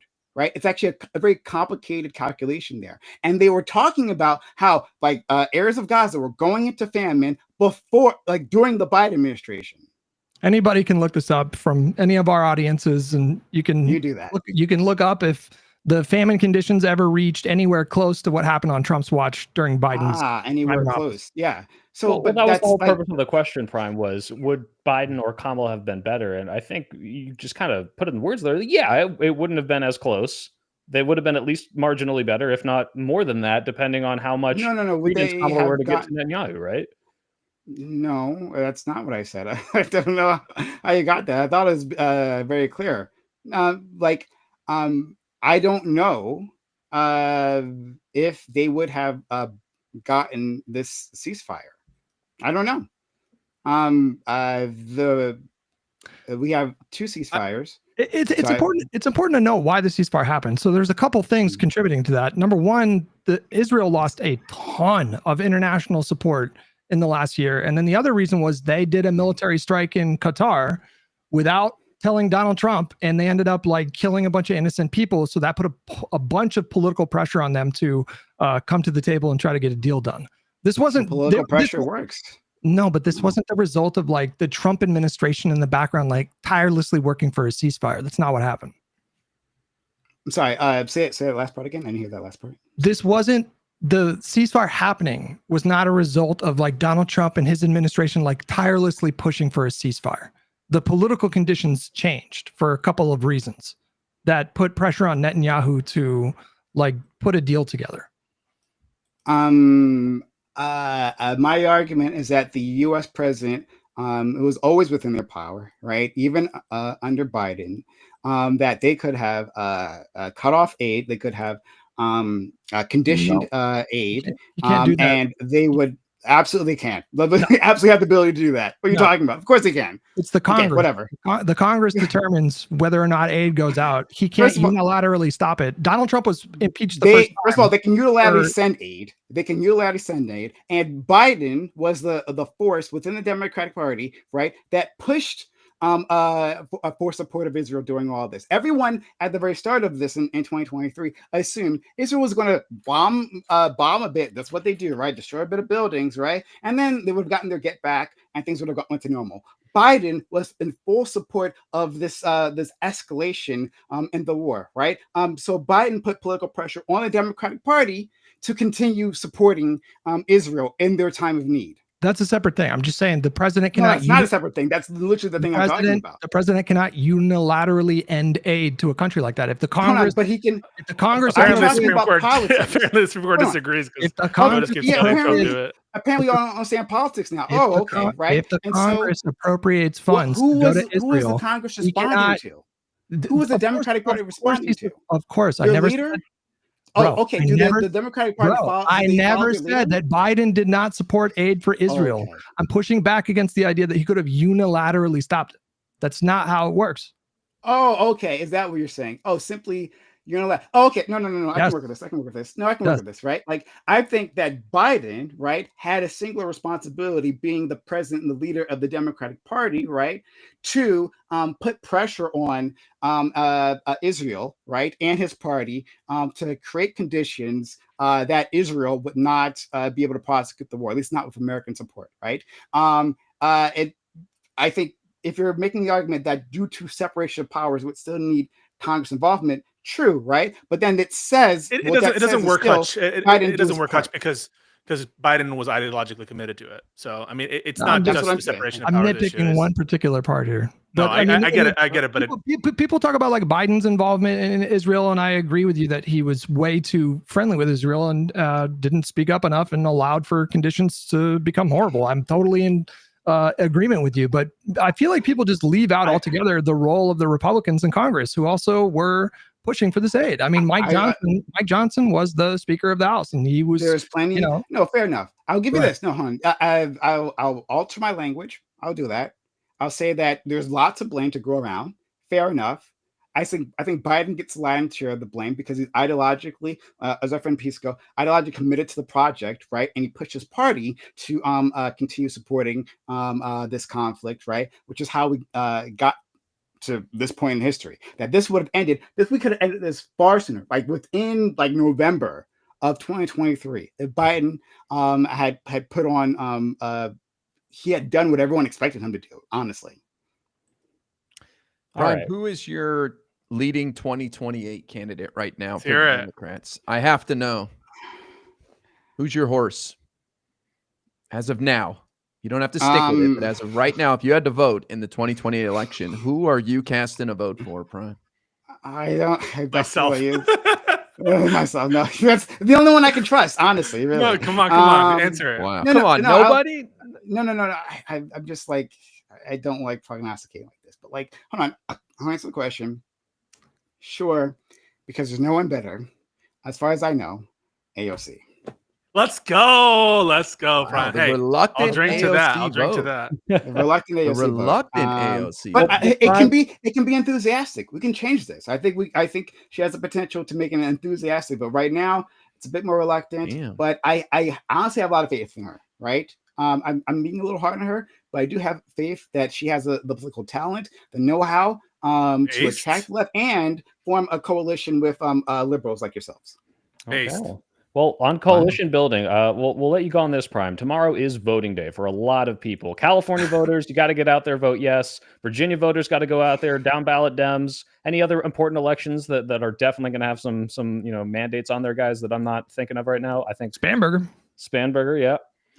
There's also control of the Pennsylvania Supreme Court. Okay. That's the big thing that's happening. Yeah, we want to keep control of that. Was it the Virginia election with the Virginia Governor AG? And it's also the House of Delegates, I think, too. So it's a trifecta is on the board potentially for Democrats in the Commonwealth. I'm going to be massively disappointed if it's not like a blue just blowout across the country. That's where I'm at. You know what they say: don't vote once, vote twice. Yeah. Hutch, I would like to have. Yes. I think you and I we've like run into each other on these different panels. But we've had everyone else in our way. I would like to have a one-on-one conversation with you at some point in time. Yeah. And so we can work out our differences. Hopefully, do a little coalition building between the two of us. What kind of DMs did you get there? Oh no! What kind of DMs? Busted, I don't know what you're talking busted. about. Like, it's Ogre Boy, isn't it? It's Ogre Boy. Is it Ogre Boy? 1, 2, 3. Is it Ogre Boy? Is it Ogre Boy? I didn't get no. There's no Ogre Boy in my DMs. I can assure you. All right, check your check like the messages for people you don't know. See if it's there. There's no. There's a person. No, that was 12 hours ago. Someone named True Talent. You were looking at some DMs before, and you looked very entertained. Oh no! That was no. I'll tell you. Opposite research. No. Someone wanted me to send to ask you guys a question. That was Doobie. My main man Doobie. Are you familiar with Doobie? One of Hutch's. Yeah, it's one of Hutch's biggest ops. Oh really? Oh, who's this? I don't know. I was just joking. Oh yeah. It's a friend of mine. Sorry, but yeah, he's the frog guy with the crown. Yeah. Yeah, he's the frog. Yeah. Well, Prime, thank you so much for coming on. I think, guys, do you want to go for 10 more minutes, wrap up here after? Yeah. Guys, if you want to check out Prime, his links are in the description, and you have your show. What's it called? The Reverie. The Reverie. Oh my god. And so go check him out. It's Mondays right after our show. So if you're like, dang, I can't get enough of this, you go right. It's back-to-back shows. So thanks so much for coming on. And sorry, I didn't know we'd be grilling you that hard. I tried to defend I love it. And moderate, but that's how it is. I think you're used to it. No, I certainly, and I want more of Hutch. I would love seriously. Hopefully, we can have a one-on-one conversation. Crawling back for seconds. Let's go. And have a conversation, and not have anyone like Pisco try to save you. It's okay. All right. Okay. Thanks for coming out, Brian. We'll talk to you. Have a good one. I don't. Well, that was fun. So I know our plan was to bring on more progressives. Do you think that'll happen every time, or Probably. I hope I wasn't stepping on your guys' feet too much. I felt like I needed to like not let it become the everyone beat up Prime show. No, but- you have somebody that is what's his name? Ryan Getty. You know him, right? Yeah. He's pretty progressive, right? Ryan's pretty progressive. He's really smart too. I love Ryan. He's a cool guy, and he's deceptively tall too. I don't know if you got that Is from he? his vid. No, He mentioned you watched his vid on stream. He was very happy about it. Yeah, But it's great. What about Ryan? Well, no, I asked him if he wanted to come on at some point, and he seems pretty progressive. Ryan that won't be a shouting match for sure. Yeah, let's have Ryan on. Yeah. Well, that was my point. It doesn't have to be a shouting match. Just the person that we're speaking to has to have like coherent arguments and morals. That's Hutch, all. before you came on, I was like, look, I'm pretty sure Hutch is going to press you a lot, and I'll try to step in. And by the end of it, it's like a 3.5, a 4v1. And I'm like, oh no, what have I done? So you could ask me the most, like literally, I said on my stream like 4 days ago, if it was like, if it was Hunter Biden running for president and we discovered that QAnon was real and he was eating babies. But we were going to get like single payer, I would vote for Hunter Biden, and I would encourage people to vote for Hunter Biden. In our Prime debate, I said if Joe Biden personally broke into my house and sexually assaulted my whole family, I would still vote for him over Trump. You know, like it's a extreme example, but you gotta, Hutch, would you vote for Joe Biden if he wanted to pass a law that said every American gets to razor blade your skull and then spit lemon juice into it every day for the rest of the next 4 years? I don't know. What do the like Congress people say? Oh, the Congress people are going to pass Medicare for all. No, but are they going to pass the cut my head with a razor thing? It's happening. It's 100% happening. Honestly, I know. I think. I mean, wow, that's selfish. That's really selfish, Hutch. Well, I mean, it sounds awful. But I don't think Prime was bummed about that at all. I think leftists want to come into the lib Lions Den and tussle. I think that they would live for that. So I wouldn't worry about the 3 or 4v1. Yeah. I was worried at first. I was more worried about like, maybe I should have let it happen more, if anything, because I was jumping in between you guys. But yeah, clearly he wanted more of that. So next time I'll step behind. I'll pile on. Let's pile. I don't understand. I mean, like the whole thing where like you vote for a guy who's a segregationist, but you're going to get socialism and he's going to be murdered right afterwards. And he said, like, I don't understand. Like that does not. He's not a consequentialist. He doesn't vote based on consequence. Wait, you didn't add that last part. I think if you told him the guillotine comes after the election. No, I did. And no, he did. He did. I was doing a one-state solution for Palestine, and so like, yeah, I don't understand that. Hutch, he'll accept it if it's like the end of the universe as we know it, and every single like puppy has been like suffering ultimate pain. Like he just doesn't vote based on consequences. So you can put anything you want. I've tried this. Like I've tried putting like the most grotesque stuff on the table or like the most tantalizing policy or personal outcome, and he just won't shift. He just like doesn't want to vote for people who don't meet that threshold. No, I get it. How it leaves the universe. I just that'll never make sense to me. It's not going to compute in my head ever. Yeah, I think it's a little harder when you like see the consequences of like a segregationist or like people have lived through that. Like just on principle, it feels wrong. It's almost like this like visceral disgust for it. But like it's very easy for people. I'm not trying to like, oh, you're so privileged, Dutch. But like, yeah, when you can kind of remove yourself from some of the consequences, it's easier to engage with the hypothetical than to like try to think about the reality of how that would play out and not just in isolation. I don't know, but I feel like isn't it privileged to remove yourself from the consequences of allowing Republicans to keep power? Yes. I mean, that feels like ultimately privileged. This style of politics was just the norm for decades. And it's really only been in like the last like 20, 30 years that we really drifted away from that. And I don't think it's produced good results. Do you guys? I mean, I just feel like this is not like a functional way to do politics. It's just going to be. I might disagree a little bit because I think we've gotten more progressive on our side and it pushed Biden, Bernie's success pushed Biden further to the left. And I support progressive policy and I want to see bigger things. I know you do too, Hutch. So I don't know. I mean, in some ways, I think it might be working to some degree.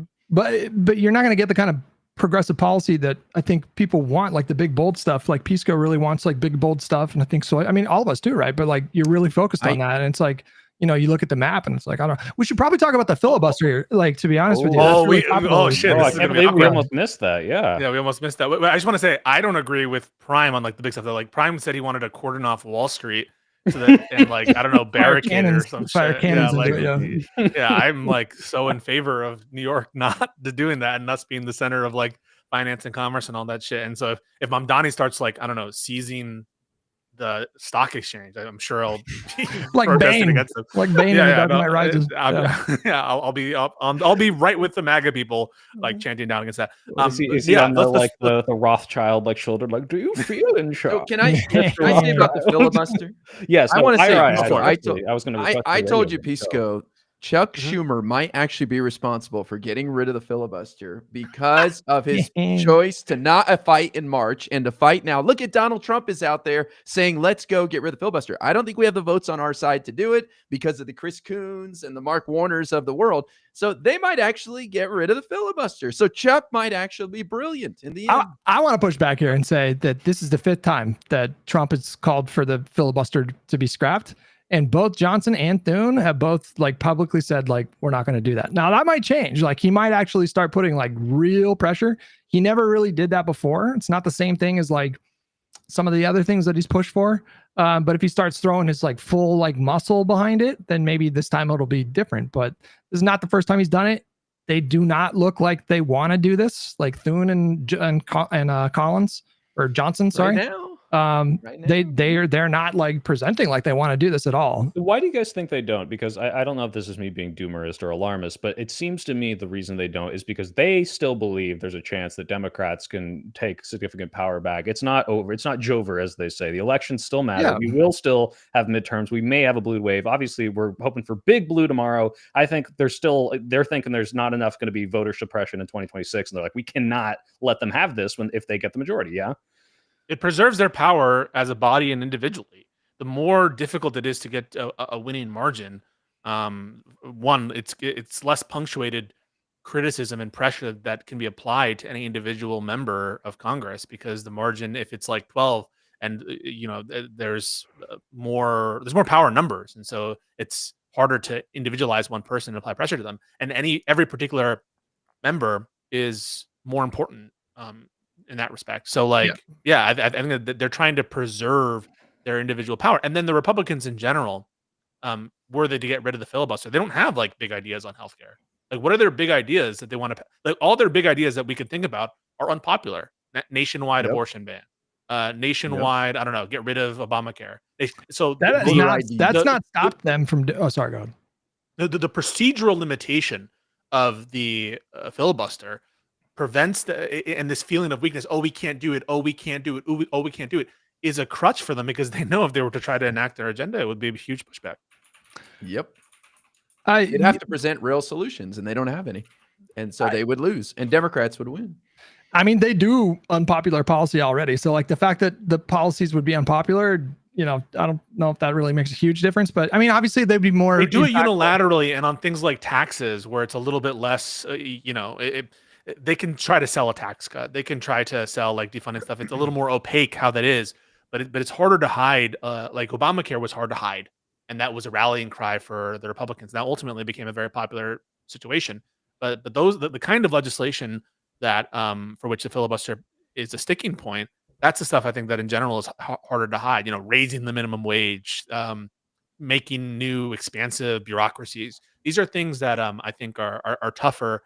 And it's easier. Like, yeah, Trump is on his island. He's doing what he wants unilaterally and unpopularly, but he's kind of a beast in and of himself. I think the Senate Republicans are more worried about their own races, and it's giving more power to Trump in this exchange. I don't think that would be true if the Democrats got rid of the filibuster. That's why I think that the incentive structures are very different. Also, to respond to you, IRI, I don't think that it's likely that they're going to get rid of the filibuster because of the incentives that we're talking about. And also, I don't know why that dynamic is different between March and now. Like, if they're going to get rid of the filibuster, surely it would also happen in March versus now. So I just don't see a discontinuity there or a symmetry breaker.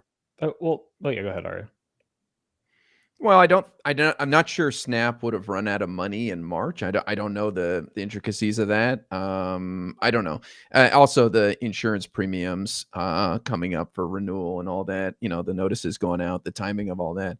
But I agree with you 100% that the filibuster is just used by a crutch by the Republicans. And this should make people out there feel better about the future, that Republicans think there's a very, very real chance they will not be in power in the future. So that should make people feel better. The other thing that we should unpack here is like if and I don't think they will either. I agree with you, Pisco. I don't think they'll get rid of the filibuster. But if they did, I actually think that would be insanely ideal for the Democrats, because they would inherit that situation. If the Democrats were the one to get rid of the filibuster, they would have been punished by voters for overreach. I mean, this happens literally every single presidency. I just don't know why that's your intuition, Hutch. Like, do they give a fuck? Hold on. Let me finish. Like, this is a thing. Every single modern president, like for the last several decades, at some point, the public perceives the administration and the incumbent party as doing overreach, and then they punish them. So if the Democrats are the ones to inherit the filibuster, they don't need to worry about that at all. They can just start doing stuff. Now, the voters might punish them for overreach if they do expansive legislation or whatever. That seems likely to happen, but this is ideal. And we would get like, let's say we get a trifecta in 2028. We would get 2 full years without a filibuster.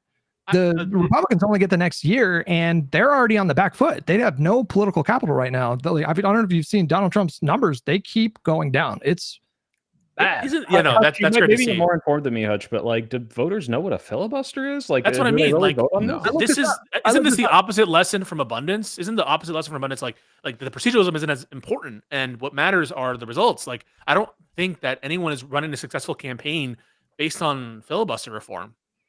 I didn't say anything about campaign. Or that there's a negative. So like where is the precedent for a party being punished for these kind of procedures? Like, the Republicans weren't punished severely for their overreach with respect to the Supreme Court justices and failing to go the precedent stuff. I just don't feel that there's this knowledge and care. They were out of power. But in general, my intuition is that people don't really give a fuck about procedure, and they don't pay attention to it. That's my I looked this up, and it's somewhere like 60 to 70. I think it was only like 20% of the country felt confident that they could like detail what a filibuster is, and then 40% that said that they kind of know what it is. I don't know what that means. I would assume that a lot of those people actually don't know what it is. So like, I don't know what they don't know shit. They don't know shit, bro. They don't even know about the Electoral College. To your point, though, I think you're right. Like, I don't think Americans, for the most part, think about like Senate procedure. That's not something that really motivates them to go to the polls.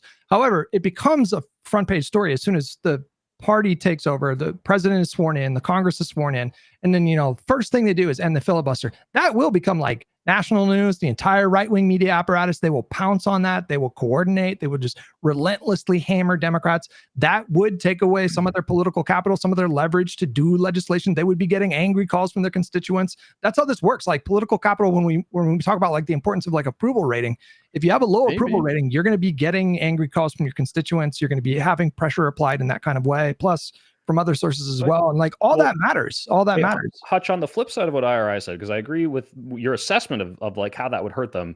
IRI agree, look, we should be optimistic that they are afraid that this could be used against them. If they did end the filibuster, would that not kind of be doomsaying of they don't care about what you just said would happen? They're like, hey, we're going to get around that somehow. Like they have that same assessment that you do, but they're like, we don't need to worry about that because maybe some bullshit they're going to be polling in 2020. Yeah, I mean, I think you could explain that more just by, Donald Trump like put serious pressure on them. That would be more likely if they got rid of the filibuster. That would be the likely culprit instead of them, secretly plotting to end them. More damaging than the consequences of the filibuster. Yeah, maybe. I hope so. I'm genuinely scared that if they do get rid of it, it's because they're like, we're pretty confident something's fishy is going to go up in 26. But I don't think that they're worried about Democrats. They're worried about Trump and internal pressures on the Republicans. If they were I think that it's priced in that if the Democrats have like a 2-3 seat majority in the Senate, I think there'll be enough pressure for them to get rid of the filibuster. And so I think the Republicans are more worried internally. I don't think that they're that worried about them. What's that? Well, but we have moderate Democrats. We have independents like Angus King and Chris Coons. Do you think these people will vote for getting rid of the filibuster? I think the whip count was the Democrats were down like 2-3 votes in the Senate, and that when it was considered. But I think that was for like codifying abortion or like Roe v. Wade. Yeah, but once you cut it out for one law, it's like, all right, where does this end? It's like, well, Yeah, I mean, correct me if I'm wrong. I need to ask Pisco this because well, maybe you guys know. I feel ignorant on this because as a more tuned in person, I still keep having to look up the filibuster every like 2 or 3 years once it comes to conversation.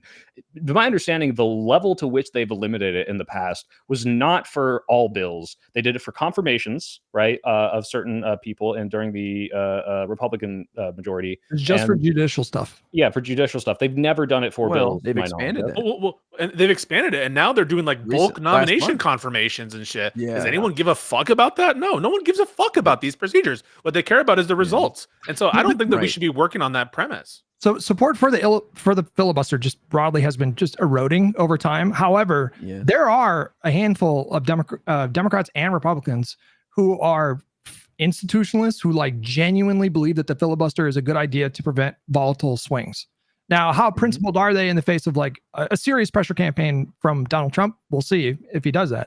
But that is true. You can find like a lot of like Fetterman is for sure like principally. I just think that it's a stupid principle because the Constitution already provides for those checks on like on people like moving too fast. Like the Constitution already has a sluggish process for legislation. We have 2 chambers of Congress and needs to go through the presidency. If the president like vetoes it, then we need to have like 2/3 majorities in each house of Congress. So it's already a sluggish process. And so this whole the filibuster thing is an extra constitution. It's not found in the Constitution. And so I just disagree with the notion that we need to provide like extra restrictions in Congress when the Constitution doesn't provide for them. I'm not arguing against that. I'm not arguing against the filibuster. Like I'm like 60-40 in favor of getting rid of it. It's like tepid support just because there are ways that it could backfire. Not 51-49 in favor of getting rid of it. Well, I also want to say that as Pisco pointed out, like majorities would be pretty slim no matter who's moving forward. And I'm not sure the Republicans would even have the votes if they got rid of the filibuster to pass some of their worst stuff anyway. Yeah. Not right now. Maybe at the start of the term when the approval rating was way higher. He was like above 50% back then. Yeah. Well, if he was putting pressure on them to end it, he probably put pressure on them to pass the legislation, right? Like that same force is going to be there. They've got to win. They've got to win re-election. They're going to be around after Trump's gone, and so I think they're kind of looking out for their future too. Well, speaking of Trump being gone, did you guys see the auto pen adjacent scandal where he doesn't even know the people he's pardoning? I don't really think it's. I never want to hear like. Yeah, let's go ahead, Sarah. All right. I never want to hear Republicans say that Biden was clueless and auto pen pardoned people without his knowledge after that 60 Minutes interview where Trump said he had no idea who the guy was that he pardoned who founded Binance. That's true. That was what I want to say is like, I don't have a problem in principle with the president like knowing in general the kinds of people that he's pardoning and for what. So like, if it made sense, and obviously it was deplorable to pardon like all the Jan 6ers. Like if that made sense, I wouldn't be like, oh, he needs to know the name of every particular person. But this was like not one of those situations where it's like some event that a bunch of people, normal people, who knows who the fuck is, or like dozens of people. This is like a newsworthy event. This guy affiliated with Binance. And so it, I think, is shameless that he would be like, oh, I don't know who the fuck it is. And he hosts Trump and Melania coin, right? Yeah. That's on his site? No? Well, his company like bought, was it $4 billion, $2 billion worth of Trump coin, propping it up. Someone in chat said, sorry, this is, I don't mean to get stunlocked here, but it applies to what we're talking about. They said the Jokai, whatever that is. I think what makes Hutch so frustrating concerning popular versus unpopular stuff is that Republicans have such incredible control over the narrative that it feels like it all doesn't matter. Okay, so there's this thing in politics called the Green Lantern theory of politics. Oh my God, I was going to ask you to explain this. Thank God. I'm just playing. No, but this is like reverse Green Lantern. Like they are not in control of the narrative right now. Like people need to dispel with the notion that Donald Trump is like strong and the Republican Party are strong right now. And please God, like I'm just waiting for the results tomorrow because if it's a fucking blowout, then we can finally point to something and say they do not have control right now. They are very, very, very weakened, but they are struggling as a party right now. And all of them are wondering, what the fuck are we going to do after Trump? They're all thinking that right now. They are not in their heads thinking like, oh, we're fucking impervious. We're untouchable. Yeah. Okay. I'm looking for Kamala won by about 6% in Virginia and New Jersey in November. So if the margin is larger than that, then we're cooking something special. Double digits, we're on fire. Yeah. Let's see. pray and We need hope. to win first. Everyone needs to go out and vote. Wait, get out there and vote, folks. Quick time, Hutch. What is the Green Lantern theory of politics? Because your chatbot's posting it and I can't click on it. I need to know. I'll link it to you. It's just it's the idea that like basically like the president can do anything if they have the sufficient will and strength and charisma. And then there's like reverse Green Lantern theory where like, you know, when you're out of power, you make claims like, well, look at Donald Trump. He's controlling everything. And it's like, what are you talking about? He's underwater on everything. The Republicans are underwater on the economy for the first time in like literally decades. They're, do you know who coined the theory? Oh God. I'm not sure. He might work like a wild guess. Because I thought Hutch invented it. Wait, did you see Bernie? Did you see Bernie is abundance build? Oh yeah? Hell yeah. Well, you just kind of gave it away, but it's Ezra Klein's Green Lantern theory of politics. I didn't know that too. That's okay. I can't tell. I'm not joking. You wrote the article. But if you're interested, I'll talk about it for like an hour. I'm fascinated with it. Maybe 20 on Ezra. But yeah, we should talk about it actually. I'm interested. After your one-on-one discussion session with Primo, where you guys can't back me up and save me. Yeah, what do you think about that little? I was the only one trying to save, and it wasn't you, Hutch. Yeah, you did try to save him like 3 times. You did it like 3 times in a row. You're like, I think what he's trying to say. You did that like 3 times, bro.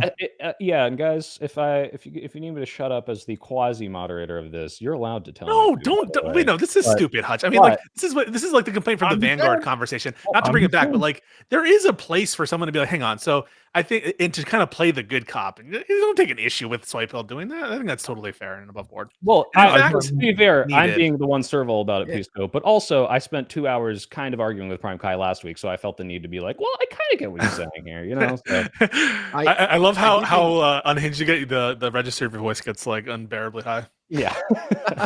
I think it's funny how Hutch has turned into like the liberal raid boss that all the leftists want to take on. And I know Hutch is loving it. He's enjoying it. So. I'm not, to be honest with you, I'm not. I'm actually not. Yeah. Like you're their boogeyman, dude. They see you in their nightmares. I just want Democrats. I just want Democrats to win. That's it.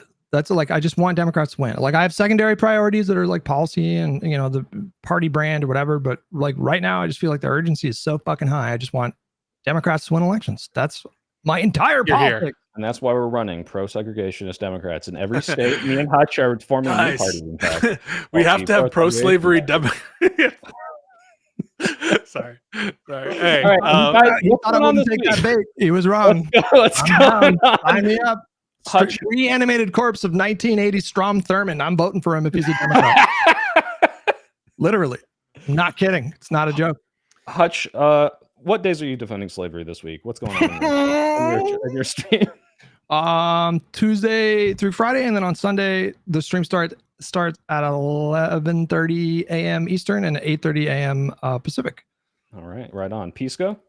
Yeah, I think I might be doing a reaction tomorrow to the election, or if I get nervous enough, I might do that privately, because let me tell you, election 2024, I was just refreshing, and I was not fun. So you want to co-stream? We can all share our anxieties together. DM me. Yeah, DM me.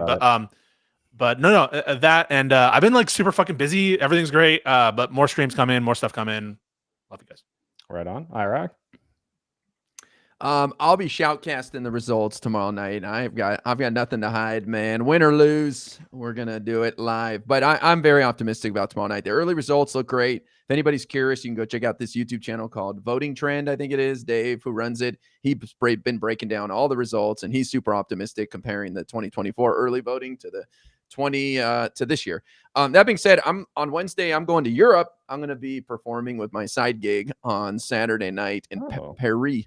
Largest indoor arena in all of Europe, so that should be awesome. But you're going on Jubilee soon, right? Really soon, right? I was going to go on it next week. It was going to be a Jubilee All-Stars versus some mega conservative, but they canceled it due to some I don't know schedule if conflict. So it's going to happen eventually, but yeah, I'm looking forward to that. I don't know who that conservative could be. I have no clue. Okay, but there is. I know there's a big jubilee coming up this weekend. I guess you're not doing that one, and that's against. No, I'm not doing that one. A certain. Well, I'm not. I don't know if I'm allowed to say it. It might be any. Okay, but okay, you will do the one in the future. Cool. Anyway, my videos. What are you out up this to? week. My video's coming out this week. I'm contractually obligated to release it, so my Charlie Kirk video with all my hot Charlie Kirk takes. Hell yeah, is coming out, and let's see if I get demonetized. And then I'm debating TikTok stuff Wednesday. I've gotten into it thanks to Unfuck America IRI. It's I think I've got 1 strike. Let's see how many more I can get. And if you've seen the mustache, it's not just a style, guys. It's Movember. It's prostate month, prostate cancer awareness month. So is everyone Hutch, you gooned? You jizzed today? You have a healthy prostate? Huh? No, I'm doing a masturbation fast because I've been fucking absolutely not. No Nut November is part of big cancer. It's a big cancer psyop. You need to nut. It's part of a healthy prostate. And I don't know if you guys know this. Scott Adams. No, I wanted to talk about this so bad. Yeah, Dilbert creator and prolific racist has prostate cancer, but this is just tell you that good people can also get prostate cancer, not just Scott Adams. So, well, Joe Biden has it the opposite.